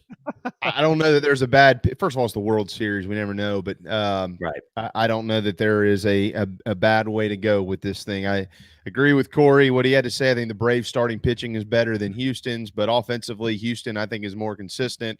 They're both elite defensively, at least on the infield. I don't know. I want to see that Terrence Gore kid get in the game for Atlanta. Nobody knows who the hell he is, but he's obviously on the roster because he can fly. So I want to see him get in there and, score the winning run or something like that. Steal home. Steal home. Like a Francisco Cabrera moment, except he'll be the one getting the run, not knocking it in. I need him to be Dave Roberts, so for Red Sox. That's right. Yeah, but he'll be Terrence Gore in the battery. Mike, have a wonderful weekend. I'm going to try to check in. Is that game on Sirius? It's got to be. I'm pretty sure available online somewhere. Yeah, every NFL. Yeah, it'll be on satellite radio and hopefully it's got to be in Charleston on one of those stations over there. I'll find it. Oh, I've got Sirius. I'm going to check in on it. Yeah, and every sports station's carrying an NFL game of some kind on Sunday. It's just a matter of which one you pick. So hopefully they picked ours. You never know. You never know. Here. All right, Mike. Enjoyed it, guys. That's going to be great, man. Thank you so much. Go Braves. Quick ups to our fine friends at Wando Power Equipment and Stuart Wingo. Save you a bunch of money. Give them a call, 803-319-1777. The man, the myth, the legend. Good time to do it. Just another person, a friend of mine who just heard the ad, who just gave him a call. He said, Mike, is the best call I've made in a long time. He was terrific. He will deal with you directly. 803-319-1777. Been doing it in the Palmetto State for a long, long time. Stuart Wingo. I love it. Not the best looking guy, but he's a hell of a mortgage guy. No, not athletic. Not athletic guy. Probably can't cook. Not a real good grill master. But damn it, he's an outstanding guy when it comes to mortgages. We all have one gift in life. That's his. He spills the milk before he gets to the cereal, but God, he can save you some money. Yeah, not very coordinated. Yeah. See you, Mike. See you guys later. There you go. Mic'd up with Mike Morgan, ESPN, SEC Network, ACC Network, Compass Media. Yeah. MLB. He's got all kinds of stuff going now. He's about to be very busy, Mike Morgan, with football, basketball, and then basketball and baseball crossing over. It's a never ending for him. All right, it's 1:16. We just forgot about our break. That's all right. We'll take one now. And when we return, we'll dabble in some more football. We'll get to Keith Allsep, and we will get to some Gamecock stuff, about the Braves some more, do the chop, and then we'll send you on your way around 2 o'clock. Hang tight. The JB and Goldwater Show, very proudly presented by Motley Rice. We'll be right back. Right here in our backyard is Motley Rice LLC, a law firm that hasn't lost its Carolina roots. The Motley Rice team fights every day for South Carolinians who were injured while traveling by plane or bus, harmed by medical drugs and devices, or burdened by dangerous auto recalls, including Takata airbags. Motley Rice is headquartered in Mount Pleasant at 28 Bridgeside Boulevard. We are honored to have Motley Rice as a sponsor for the JB and Goldwater Show and the Big Gamecock Preview Show. At Patriots Point Naval and Maritime Museum, families walk in the footsteps of our nation's heroes, the brave ones who risked their lives to defend our way of life. Home to the aircraft carrier USS Yorktown, USS Laffey, and the USS Clamagore, there's more than 1 million square feet of exhibit space to roam. White Glove certified, we have several new health safety measures in place to enhance the visitor experience. Come for the day and leave feeling inspired. One of the most impressive museums in the country, located right here in Mount Pleasant. Visit patriotspoint.org for more. We'll see you soon. People don't like to get stuck in traffic, stuck in the mud, stuck at work, and to others you probably don't think much about, stuck with a big medical bill or stuck with a healthcare program that doesn't fit who you are. Experience true medical freedom with Share Healthcare. More affordable, more options, user-friendly, and biblically sound.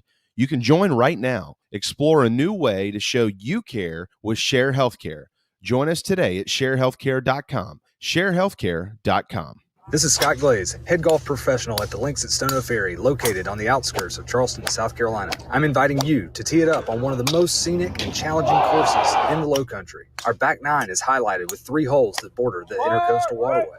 Visit stonoferrygolf.com to book tee times and discover all that Stono Ferry has to offer. The Links at Stono Ferry is a former South Carolina Golf Course of the Year and is also home to the College of Charleston men's and women's golf teams. Come see us. We would love to have you. StonoFerryGolf.com.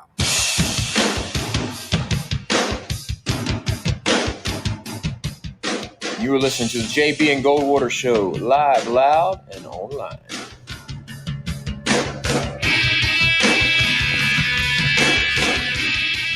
All right, 1:20 Tuesday afternoon. Welcome back to the JB and Goldwater Show. Check in on the Share Healthcare chat lines if you would like to be a part of our program. More affordable, more options, user-friendly. Make sure you're not stuck with big medical bills. Head to sharehealthcare.com. Make sure your family can afford coverage. That's why you need Share Healthcare. Sharehealthcare.com. Darren, I'm sure... Are you going to go to the Dog and Duck tonight and watch the World Series? Or are you watching it at home? Oh, I'll watch it at home. I'm not a late night guy. Yeah. Odds of me being there at some point in the afternoon are typically high. I think that's a fair way to say that. So there's always a chance. If you're at the one in Bell Hall, there's always a chance you'll see me. I mean, if you're dying for some Darren, that's where you might find it. You'd make a T-shirt, at least a koozie. Yeah, that's there you go. If you're dying for some Darren, just head to Long Point Road. You'll find him. There you go. Stumbling across the street. Well, if you are in the area, Dog and Duck tonight will have the Braves on multiple TVs. Absolutely. It'll be on everywhere, including the new, I don't even know how big. I think they're 70s or 72s. There's 2 or 3 new ones. It's a beautiful night, so they have new 65-inch TVs that they've got outside with sound. It'll be on out there, too. And that's true for all of their locations. Perfect. Yeah, it's a perfect night. Perfect night. And I think Friday night is going to be perfect, too. I've decided we're going to make a big pot of chili and do chili dogs out by the fire pit and watch the Braves game out there. So you can 2TV it. We got Johnny Waters, the fighting Johnny Waters for the high school football game. Oh, J-Dub. Yeah. Yeah, tell old J-Dub I said hello. That would, yeah, maybe I will do that. That sounds nice to me. We got Keith Allsep coming up here in just a little bit, and we're going to get into a lot of South Carolina with him. Keith is obviously a Braves fan too, so certainly we'll check in with him about Braves baseball, but want to run through a couple more college football items before we get there. By the way, Coastal and Troy bailed out by the World Series schedule because there isn't a World Series game on Thursday night, so Coastal's a weeknight game again this week, and they'll go at 7:30 on ESPN2, trying to bounce back from last week's Wednesday night loss up there in Boone against App State. Troy is 4-3. One of those losses came to South Carolina. But Darren, I want to go to that. I want to talk about the Michigan State game, and obviously we're going to talk more about this later on in the week. But you know, I think that at this point in time, probably more so Michigan, just as it stands right now, more so Michigan than Michigan State when you look at what's in front of them from the ranking standpoint. You got Ohio State, a one-loss Ohio State team, Oklahoma, Alabama, Cincinnati, and Georgia.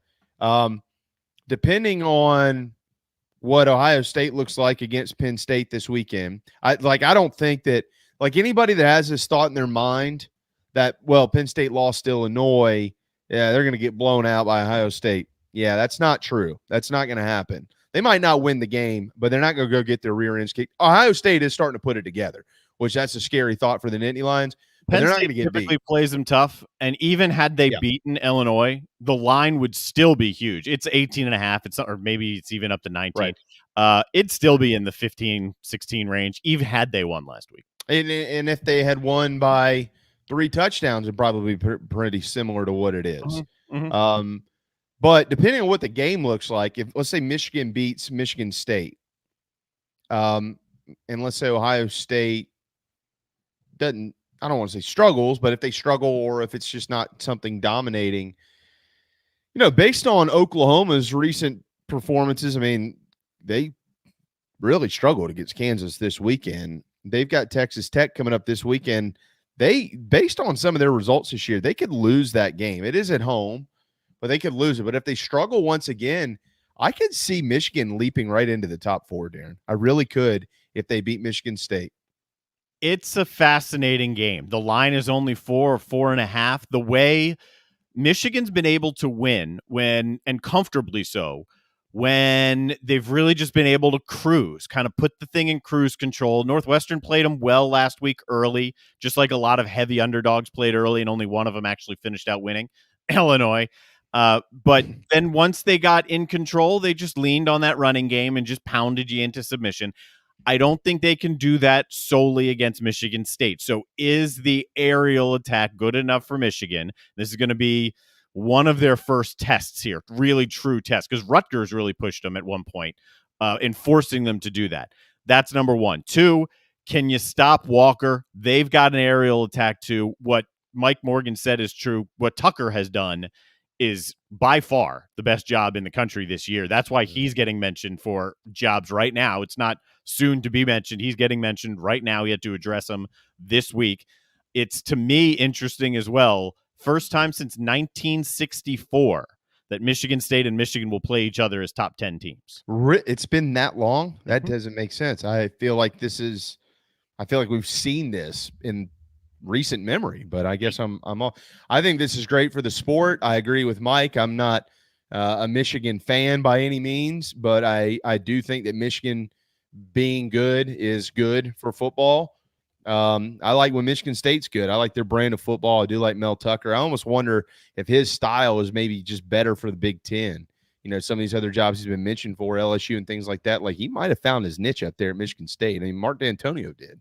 Think about how he put this together, though. I mean, he went in and constructed this team from the transfer portal. If he did that there, imagine what he could do at LSU.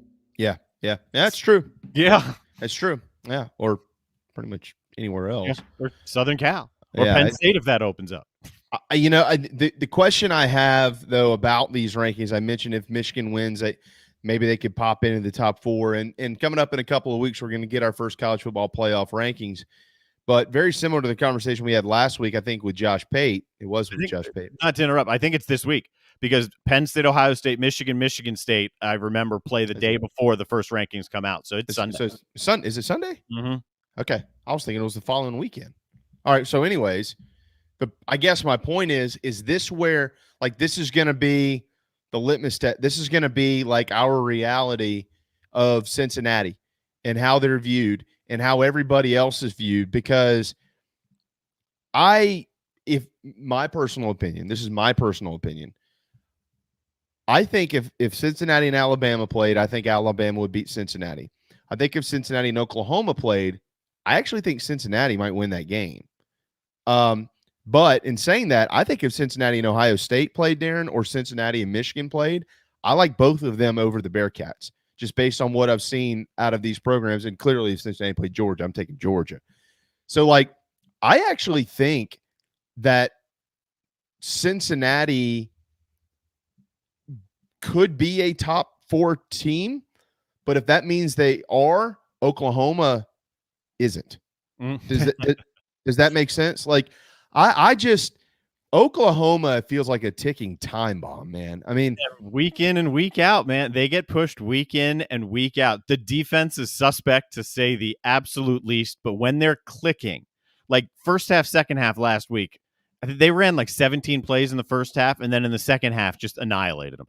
And if that's the team that they can consistently be, fine. But we've been saying that now all year long. I don't disagree with you in saying Cincinnati could beat Oklahoma. I do not think Cincinnati would beat Georgia. I know they played them tough last year. I do not think Cincinnati can beat Alabama. Yeah, I don't either. And Oklahoma, I mean, with all of those scares, and I know that one of them was a pretty good Texas team that they were able to come back and beat. But at the end of the year, dude, Baylor, Iowa State, and Oklahoma State is how they wrap this thing up. You start slow like that in those games, I'm not saying that you're going to lose all of them, but you're going to lose one of them. I'll put my money on that quickly. If you come out of the gates like you've been coming out of the gates so often throughout the season, the Sooners, they're going to lose one, because one loss with Cincinnati's emergence, one loss is going to do it for Oklahoma, because I don't think Cincinnati loses the rest of the year. So because of that, right, everybody's going to be on guard now. Like the only 2 one-loss teams I think that probably, it sounds homerism, but I'm just being honest, that I personally think can get in there with one loss. One of them already has one loss. That's Bama. And the other would be Georgia if they're beaten by Bama as the number 1 team in the SEC championship game. Outside of that, dude, I don't know that a one-loss team is going to make it in if Cincinnati keeps winning. I I think this might be the year. They could slide because the rest of their schedule isn't great, but like if teams lose around them and get to that one loss, I don't think anybody's going to have any choice but to put them up there and put them in. The Big Ten carnage doesn't benefit anybody more than it benefits Cincinnati. And then you're right. If Oklahoma loses and Cincinnati holds steady, then it's going to be really, really hard to keep them out. November 2nd, so 1 week from today. So it won't be released Sunday. It'll be released Tuesday. Okay. The first rankings. Tulane, Tulsa, South Florida, SMU, ECU. Yeah, none of them are going to beat Cincinnati, dude. So they're going to be this weekend for Cincinnati. One undefeated team. Keep an eye on SMU. Keep an eye on SMU. Sure. SMU Houston this week is a good test for both of those teams. Yeah. Can SMU come up and bite them? Yes. Yes is the answer. They can. I don't know if I'm going to think that at the time, but right now, can they? Yeah, they can. Yeah, they get that game at home. Cincinnati does. So we'll see. Garrett Riley, offensive coordinator at SMU. That would be the brother of Lincoln Riley. All right, 1:30 on a Tuesday afternoon. Keith Allsep, host of the Locked On The Gamecocks podcast, is going to jump in here in just a moment. I'll tell you what, let's just go ahead and take one final timeout. We're going to take a quick timeout. When we return, Keith will join us here on the JB and Goldwater show, driven by Stokes Volkeswagen. Hopefully, you won't ever need legal help for a catastrophic injury or health issues from a medical drug or device. But if you or a loved one suffers injury or loss, Motley Rice LLC is a nationally recognized law firm that is right here in Mount Pleasant at 28 Ridgeside Boulevard. Thank you, Motley Rice, for sponsoring the JB and Goldwater show and the Big Gamecock Preview show. Visit motleyrice.com for more. motleyrice.com. This is Mike Mazzell for Stokes Volkswagen on Ashley Phosphate Road. You know what happens when you sell record numbers of new vehicles? That's right, we take in record numbers of local trades. Despite what the news is saying, quality pre-owned vehicles really aren't that hard to find. You just need to know where to look. Stokes Volkswagen on Ashley Phosphate and on the web at stokesvw.com. We've got over 1,200 pre-owned cars, trucks, SUVs, and all at a fraction of the price when new. Every vehicle has been inspected and reconditioned, many with the balance of factory warranty. Best of all, at Stokes Volkswagen, you don't need perfect credit to get approved for a quality pre-owned vehicle. And we'll take any trade in any condition, even if you owe thousands more than it's worth. Don't forget, we'll buy your car even if you don't buy a car from us. You're going to love our pre-owned selection, I guarantee it. So come see us today at Stokes Volkswagen on Ashley Phosphate or stokesvw.com. Peace and love at Stokes VW. Negative trade equity financed a new loan, subject to lender approval. Wando Power Equipment, the trusted home of Hustler zero-turn residential and commercial mowers. There is nobody more trusted in South Carolina than our friends from Wando Power Equipment. They've been providing elite commercial and residential service for over 30 years. Landscape Services have turned to their selection of Hustler zero-turn mowers like the Raptor. Bigger, stronger, faster, and the most durable Raptor Hustler has ever designed. Located on Daniel Island and online at wandopower.com. Wando Power Equipment, owned by the Price family, the home of Hustler zero-turn mowers, rentals, service, and specializing in family and friendship. You hear me talk about Dog and Duck all the time, and there's no other place I'm going to watch my college and NFL than the Dog and Duck. They have 3 locations, Bell Hall, Park West, and Clements Ferry Road. They have specials all football season long, like $12 pitchers of their own D2 brew, $5 pints of Sierra Nevada, weekly pick'em sheets with prizes, and the best wings in town, bar none. For all your football, college, and NFL, the Dog and Duck, Clements Ferry Road, Bell Hall, and Park West. What's up, everybody? This is South Carolina singer-songwriter Patrick Davis, and I might live in Nashville, Tennessee now, but guess what? I can always keep up with the news back in South Carolina because I've got the JB and Goldwater Show. Thank you, JB and Darren, for being live, loud, and online. I don't know how many times I have to thank Patrick. No, thank you, Patrick. Thank you. I will say I'm looking forward to seeing him here soon. We'll, for anybody interested, the Friday night before Clemson, Carolina is his annual Toys for Tots show in Columbia at the, oh, dear Lord, the Warehouse, I believe is what it's called, right next to Tin Roof in the Vista. So if you head to patrickdavismusic.com, bring a toy for the Tots, drop it off, and you can hang out. A bunch of us will be in there in that little VIP area. You come say hello, and sign an autograph or something if you want me to, or whatever you need. I was just laughing during the breaks. Have either one of y'all seen Mike Tomlin's response to, like, actually watched the video of his response to the Southern Cal job? Did you see that, Keith? I did see it. Never say never, but never. Pure coach speak. Darren, did you see it? I mean, I didn't see it because it happened during the show, but I saw the transcript, if you want to call it that. I was watching DP's show, though, yesterday, 2 days ago, when it was Carson Palmer who was on there. Yeah.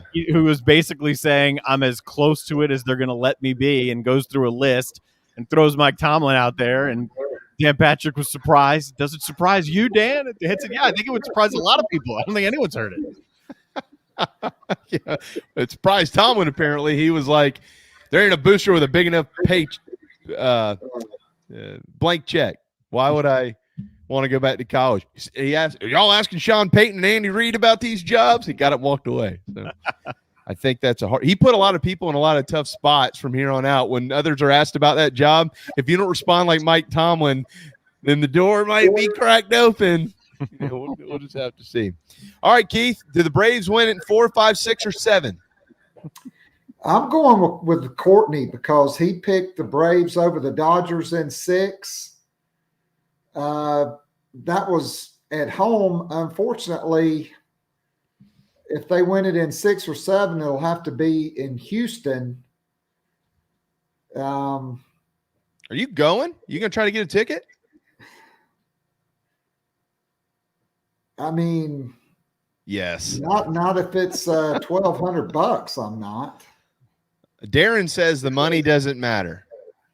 I say it's Darren doesn't live with my wife, so it's worth it. I mean, look, I don't know. I didn't spend $1,200 to go. There was a time when tickets were that much. I'm like, there's no way. And I told the story earlier. I waited. Game 4 happened, and that was the 4th of what would be 7 straight road team wins. And it was in D.C. The ticket prices for Game 5 dropped, and I was like, all right, I'm going. I honestly didn't end up spending money on a ticket because Dean Stevens, a good friend of mine, and his son, who at the time was playing baseball for George Mason, they were going up there to watch as Astros fans. So I sat with 2 Astros fans for Game 5 of the World Series, and it was still awesome, even though they won.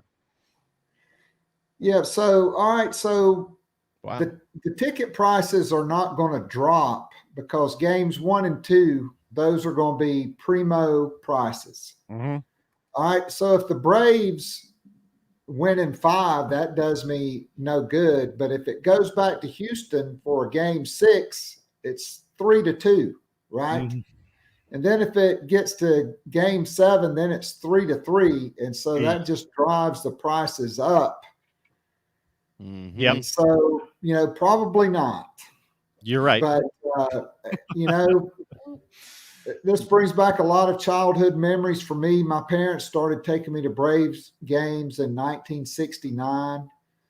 I got to see Hank Aaron play a lot of games, and Dusty Baker and Darrell Evans and, Biff Pocoroba as well. Mike Lum, Ralph Garr, Phil Necro. Oh, yeah. And when the Braves won the World Series the last time, I was the head basketball coach at Goose Creek High School. And that Saturday night, our principal, John Fulmer, had us up to his farm, and we had an oyster roast and shucked oysters and drank beer and watched Tom Glavine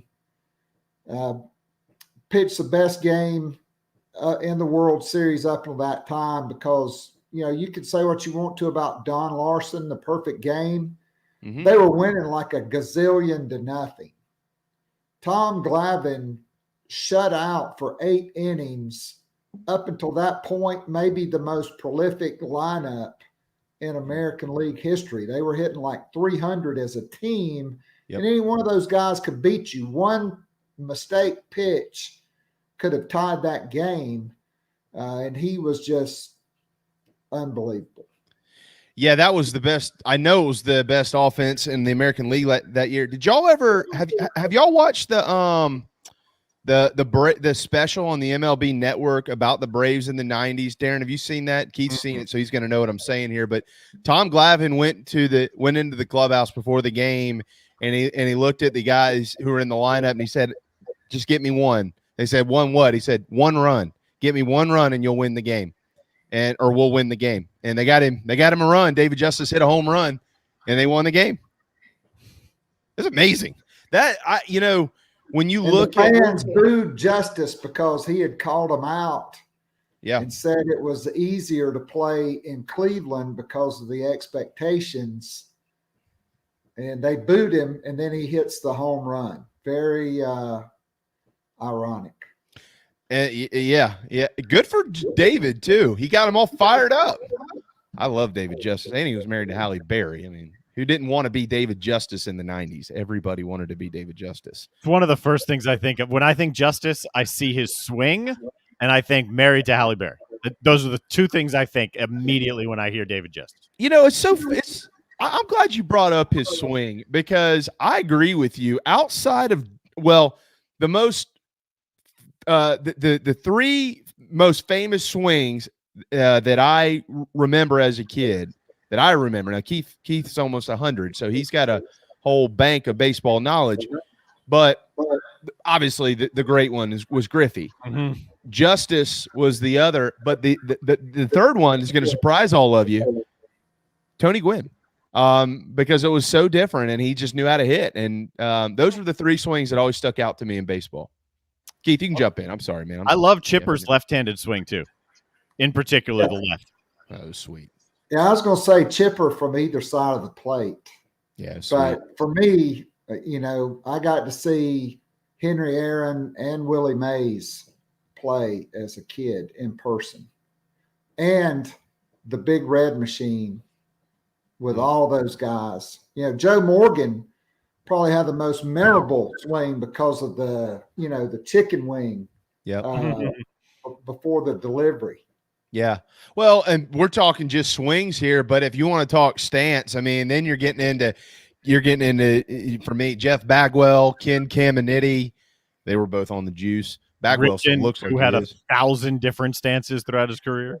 I can never understand that, how he did it. Baseball's all about consistency. Now, he was always on plane, but the way he started to get there was strange. Craig Counsell, y'all remember Craig Counsell? Oh, God. Mm-hmm. When he started way up here and then he dropped his hands. It's amazing. Julio. Albies. Albies, you're right. Franco. Yeah, Julio Franco. Yeah. Well, he was literally 50 years old when he stopped playing. Yeah, and Albies, what's interesting about Albies, specifically right-handed, you don't realize it if you're watching on TV. All of you who are watching and listening, if pay attention when he walks up to the plate if he's hitting right-handed, because he literally is standing like straight looking at the pitcher. I mean, that's how it's not even a wide stance. It's he somehow shifts his whole body and gets into the load position. I don't know how he does it, but he does. I don't know. They win? Speaking of Bagwell and Biggio, Matzik, second and third, no outs. That's the best clutch relief performance since that 99 NLCS when Rocker came in with bases loaded. I don't remember exactly the sequence, but I'm pretty sure he struck out at least two guys. I think he might have got a pop out to end the inning or at some point in there. But against that lineup, which was loaded and roided up, just like you said. But man, what Tyler Matzik did, that was unbelievable. Unbelievable. You're right. He just towed it and he threw it and he blew it by him. And the only difference, Betts, by the way, blew it right by him. Beat the Braves single-handedly when the Braves were up 3-1 in the field and with his glove, Mookie Betts. And he just shrunk him down. It might as well have been me up there trying to hit that 98-mile-an-hour pitch. The only difference between him and Rocker was Rocker would go into the dugout and slam his head into a brick or something like that. I don't think Matzik is that stupid. Even though Rocker is apparently a pretty good guy, he's just kind of weird. All right, so the Braves win it in, what did you say, 6th? I guess. I mean, I'm hoping you split the first 2 and then you just sweep them out at home. Me too. That's the best thing about the 2-3-2. The worst is, if you're the home team and you get the first 2 at home and you do lose one, there's no guarantee you're coming back, and you can actually lose momentum. Yeah. So, yeah, we'll see. Look, I'll take it in 7, 4, 5, 6, or 7. Just get it done. I don't think I see any way that this thing finishes in Atlanta. I wish it would, but I just see it going back to Houston. It's in 6 or 7, one way or another. 6 or 7 points would be nice here and there for the Gamecocks offense. They can't score that many, though. It's a real struggle these days. Hell, they can't even get that many yards through 3 quarters if you're paying attention. It's a week off. It's much needed. I don't know that it's going to fix anything, but it's certainly needed to at least try to get some of their guys healthy. So, Keith, I mean, we can sit here and spin around in the dirt all we want to. We all know what's going on. We're not stupid. We've all seen the same thing. It doesn't take Kirk Herbstreit to tell us, or Keith Allsep, or JB, or John, the drunken guy that's been sleeping down there at the Battery for the last 3 months. Otis and Mayberry. Yeah, Otis and Mayberry, whatever. We all know what it is. They can't. Their offense is just brutal.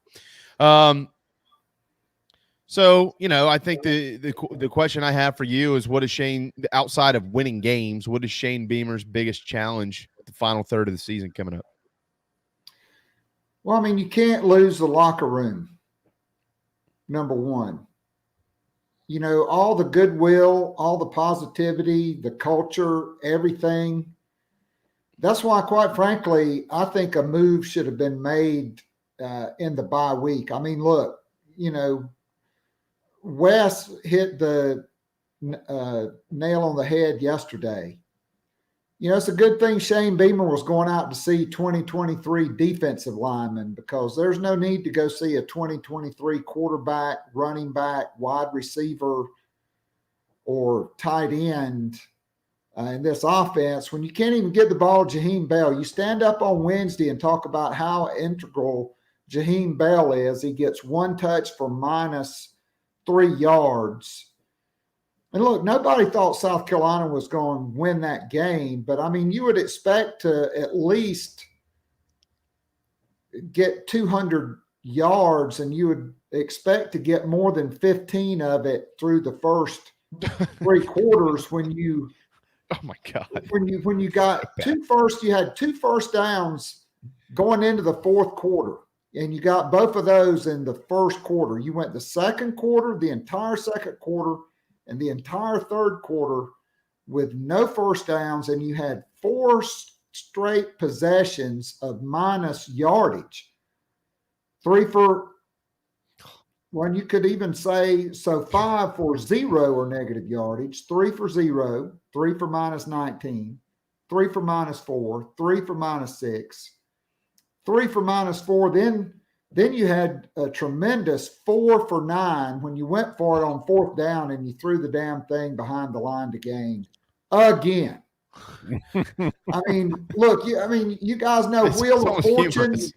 Wheel of Fortune, when you spin the wheel. Mm-hmm. I think that's what Satterfield does, and whatever it lands on, that's just what play calls, because it just makes no rhyme or reason. 1st and 10, run up the middle, 1 yard. Wow, that worked so good. Let's do it again on 2nd and 9. I mean, I just think for recruiting, for the sake of the locker room, for the sake of holding on to your players, I'd rather roll with Eric Kimry, Justin Stepp, or Pete Limbo calling plays, because this guy's single-handedly killing any recruiting momentum because of just how abysmal South Carolina's offense is. It's into the abyss, and this guy is not bringing it back. It's just not happening. I don't think you said anything that I can disagree with, Keith, and I don't know that many people out there can disagree as well. I do think that one conversation that people don't need to get lost in is who Jason Brown's probably going to start next week at quarterback. Guys, I got news for you. Doesn't matter. It does not matter who starts at quarterback. You can bitch and moan all you want to about, well, this guy should have been playing or this should have had. No. You're missing the whole point here. It doesn't matter what players are out there. It's the system itself. It's rotten, and they're going to have to – you got to get rid of it. So you can start Jason Brown. You can start Tom Brady. You could start whoever you want to start. They still can't block. They still can't run. They're still running into each other. They still don't know what plays are out there. All the same problems are there, and those aren't magically going to disappear unless, like Perry Orr said, you totally dumb it down. So, Keith, as I throw it back to you, I get it. A lot of the conversations, once again, going to be, well, Jason Brown's a quarterback, and he's going to give us a better opportunity. Jason Brown is going to be in there because he's going to be able to maybe help you survive. That's it. It's not going to be because magically the offense is going to be something different than it has been. I mean, look, the only reason Jason Brown is going to be in there is because Zeb Noland is having surgery on his meniscus today. Right. Do you guys believe the word out of Carolina that he is expected? That's why it's on the graphic, that he's expected back for the Florida game. Do you believe that? No chance. No.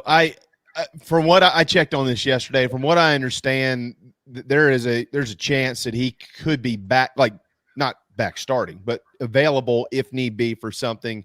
But I'm with Keith. There is a chance. Probably. I mean, there's a chance I could win the Powerball this weekend too. Yeah.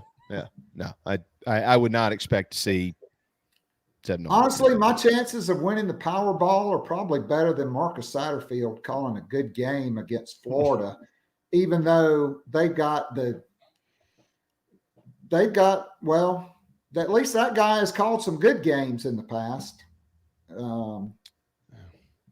I think, Keith, that's what's disappointing right now is obviously in addition to the fact that I mean, look, there's other things that haven't been good. I mean, the run defense isn't very good. They've had some hiccups here and there, but all this is stirred by the offense. If you were capable on offense, they'd be 5-3 right now and a game shy of going bowling.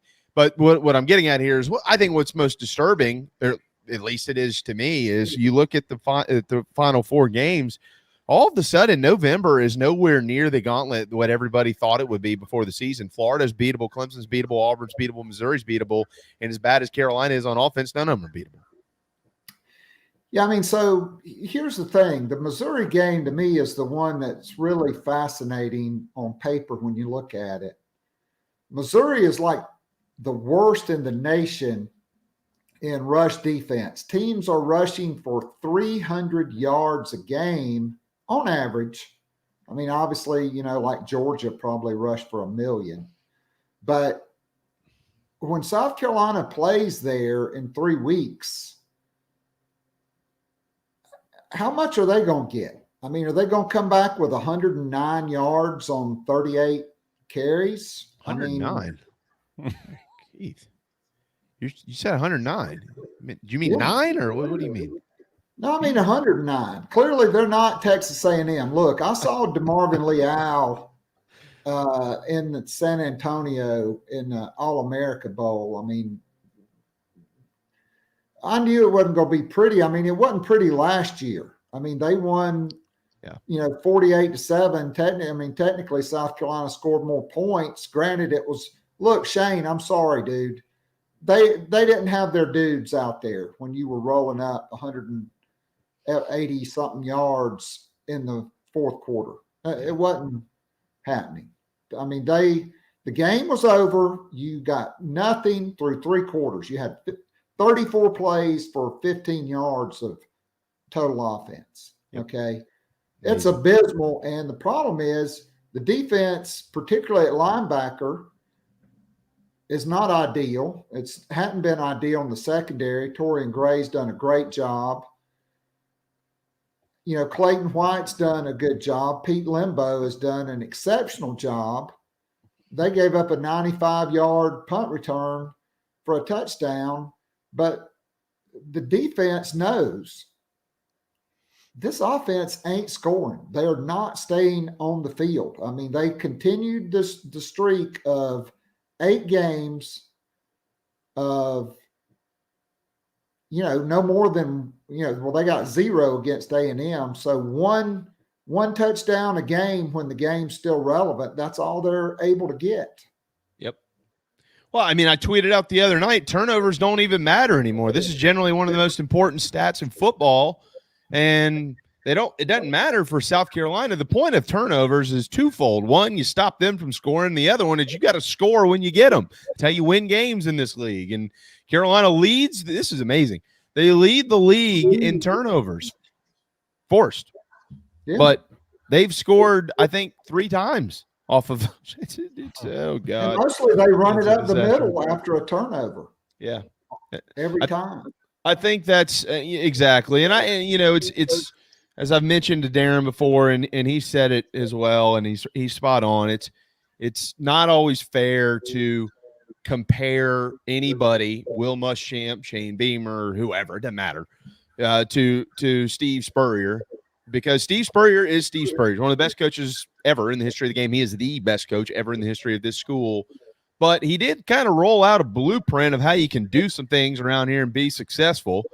And nobody has cared to unfold that thing, it seems like, in the last 5 years or so. And, it's one of them right there. You get a turnover, you have a chance to take a shot, you dial one up and do it.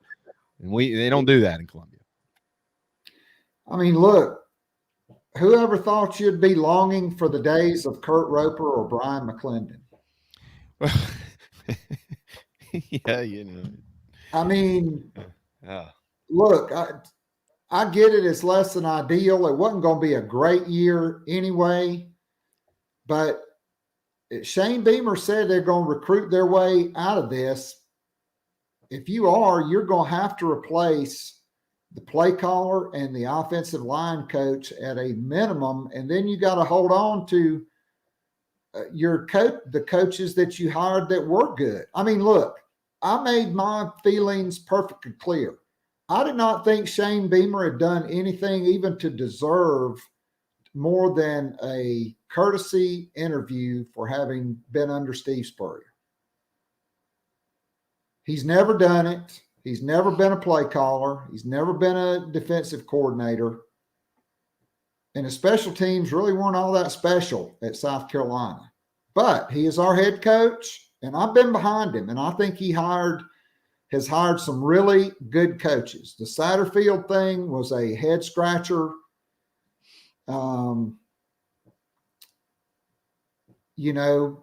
He's never done it. That guy's, other than Torian Gray's, known him the longest. He's worked with him the most. And honestly, I would have pulled the plug, because you are going out recruiting and these kids are making up their minds in November and December. And quite frankly, if you think Antonio Williams wants to come and play in that offense, or Dylan Lonergan or Dane Key or kid from Texas, anybody, I just think you're fooling yourself. There's no chance. And the only way you're going to be able to recruit is to sell something that's exciting. And this offense is a lot of things, but exciting is not in the same dictionary as Marcus Satterfield's offense. I disagree. I think it's exciting when you snap it over your quarterback's head and everybody has to scramble to go try to get to it first. It's an exciting play to me.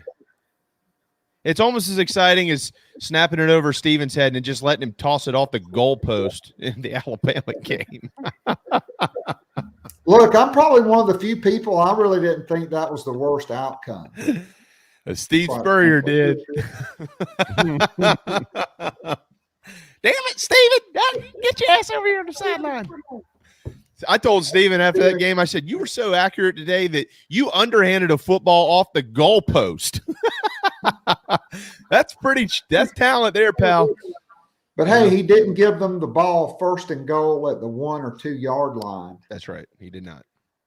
He didn't, fall on it. So you got to punt out of the back of the end zone and give them a short field to get a touchdown. So, I mean, in the heat of the moment, there were dumber things he could have done. Oh, he's done dumber things. Well, I mean, clearly he has. There's no question about that. Oh, man. Well, on that note, we'll let you run. I got to head to the school in just a little bit and go pick up my children and drop some things off for their fall festival this weekend that we're volunteering for and also paying to attend. It's amazing how that happens. Never understand this. Hey, would you like to come to the fall festival? Can you donate some stuff? Volunteer your time. By the way, it's $20 for your whole family to come. What? You know how much I pay for 2 kids to go here? Oh, gosh. Keith, Gamecocks can't lose this weekend. The Braves can, though. So take it easy on yourself. Yeah, I think the Gamecocks are losing. Every day Marcus Satterfield is still down there. To me, it's taking an L. Because that's another day you're getting crushed in recruiting. Yeah. Well, I'm going to get crushed this week. I'm just kidding. Man, thank you so much. As always, the Locked On The Gamecocks podcast. Quickly here, what do you have the rest of the week for Gamecock fans? I got Mike Uva coming up tomorrow from Gamecock Central. Probably Augusta Stone to talk about women's basketball, if we can get her. And then on Friday, Ben Portnoy from Go Gamecocks and I will He's awesome. Take inventory of South Carolina's season, and clearly the aisle that has offense, it's kind of like in the grocery store in the middle of the pandemic with the toilet paper aisle. It's just empty. Portnoy is really good. He's a good dude. He's a good dude too. He's a great guy, as a matter of fact. So just like Keith, as a matter of fact. Yeah, hey man, go Braves. Have a wonderful weekend. Really looking forward to it. Next week we'll chop it up about how South Carolina can score a point or two against Florida. 20 yards. They got a chance. Yeah. I mean, they still have a chance to be bowl eligible. They do. I'm about to cry like Darren did at his haircut yesterday. They do have a chance. Yes, yeah, they got a chance. Guys, if we can just get 100 yards of offense through 3 quarters, we're going to have a chance. Thanks, Keith. Thank you, guys. Have a great rest of the week. You too, on. Go Braves. Go Braves. Keith is going to be our Braves correspondent in Texas with the Astros over there, welcoming Atlanta into town tonight. If you've been burdened by a faulty Takata airbag, or you know somebody that has, this is serious, you head to motleyrice.com so they can fill you in on what to do. They've never lost their Carolina and local roots. motleyrice.com. I think we might be ordering cheesesteaks today. Cheesesteak Tuesday. How about that? Final night without my wife home. Screw making dinner. Yeah, make it easy, man. DBs and the boardwalk fries. I think that's what we're doing. Thanks to Keith, Mike, Cory, Darren, and all of you. Jamie, I see you. Welcome to Parenthood. Yeah, like I said, I had a girl peeing in the middle of the yard the other night and another one throwing rocks at her. Hey, whatever. There you go. Go Braves. We're back at noon tomorrow. We do have JC. We'll have more in Atlanta. Can't wait. See you then.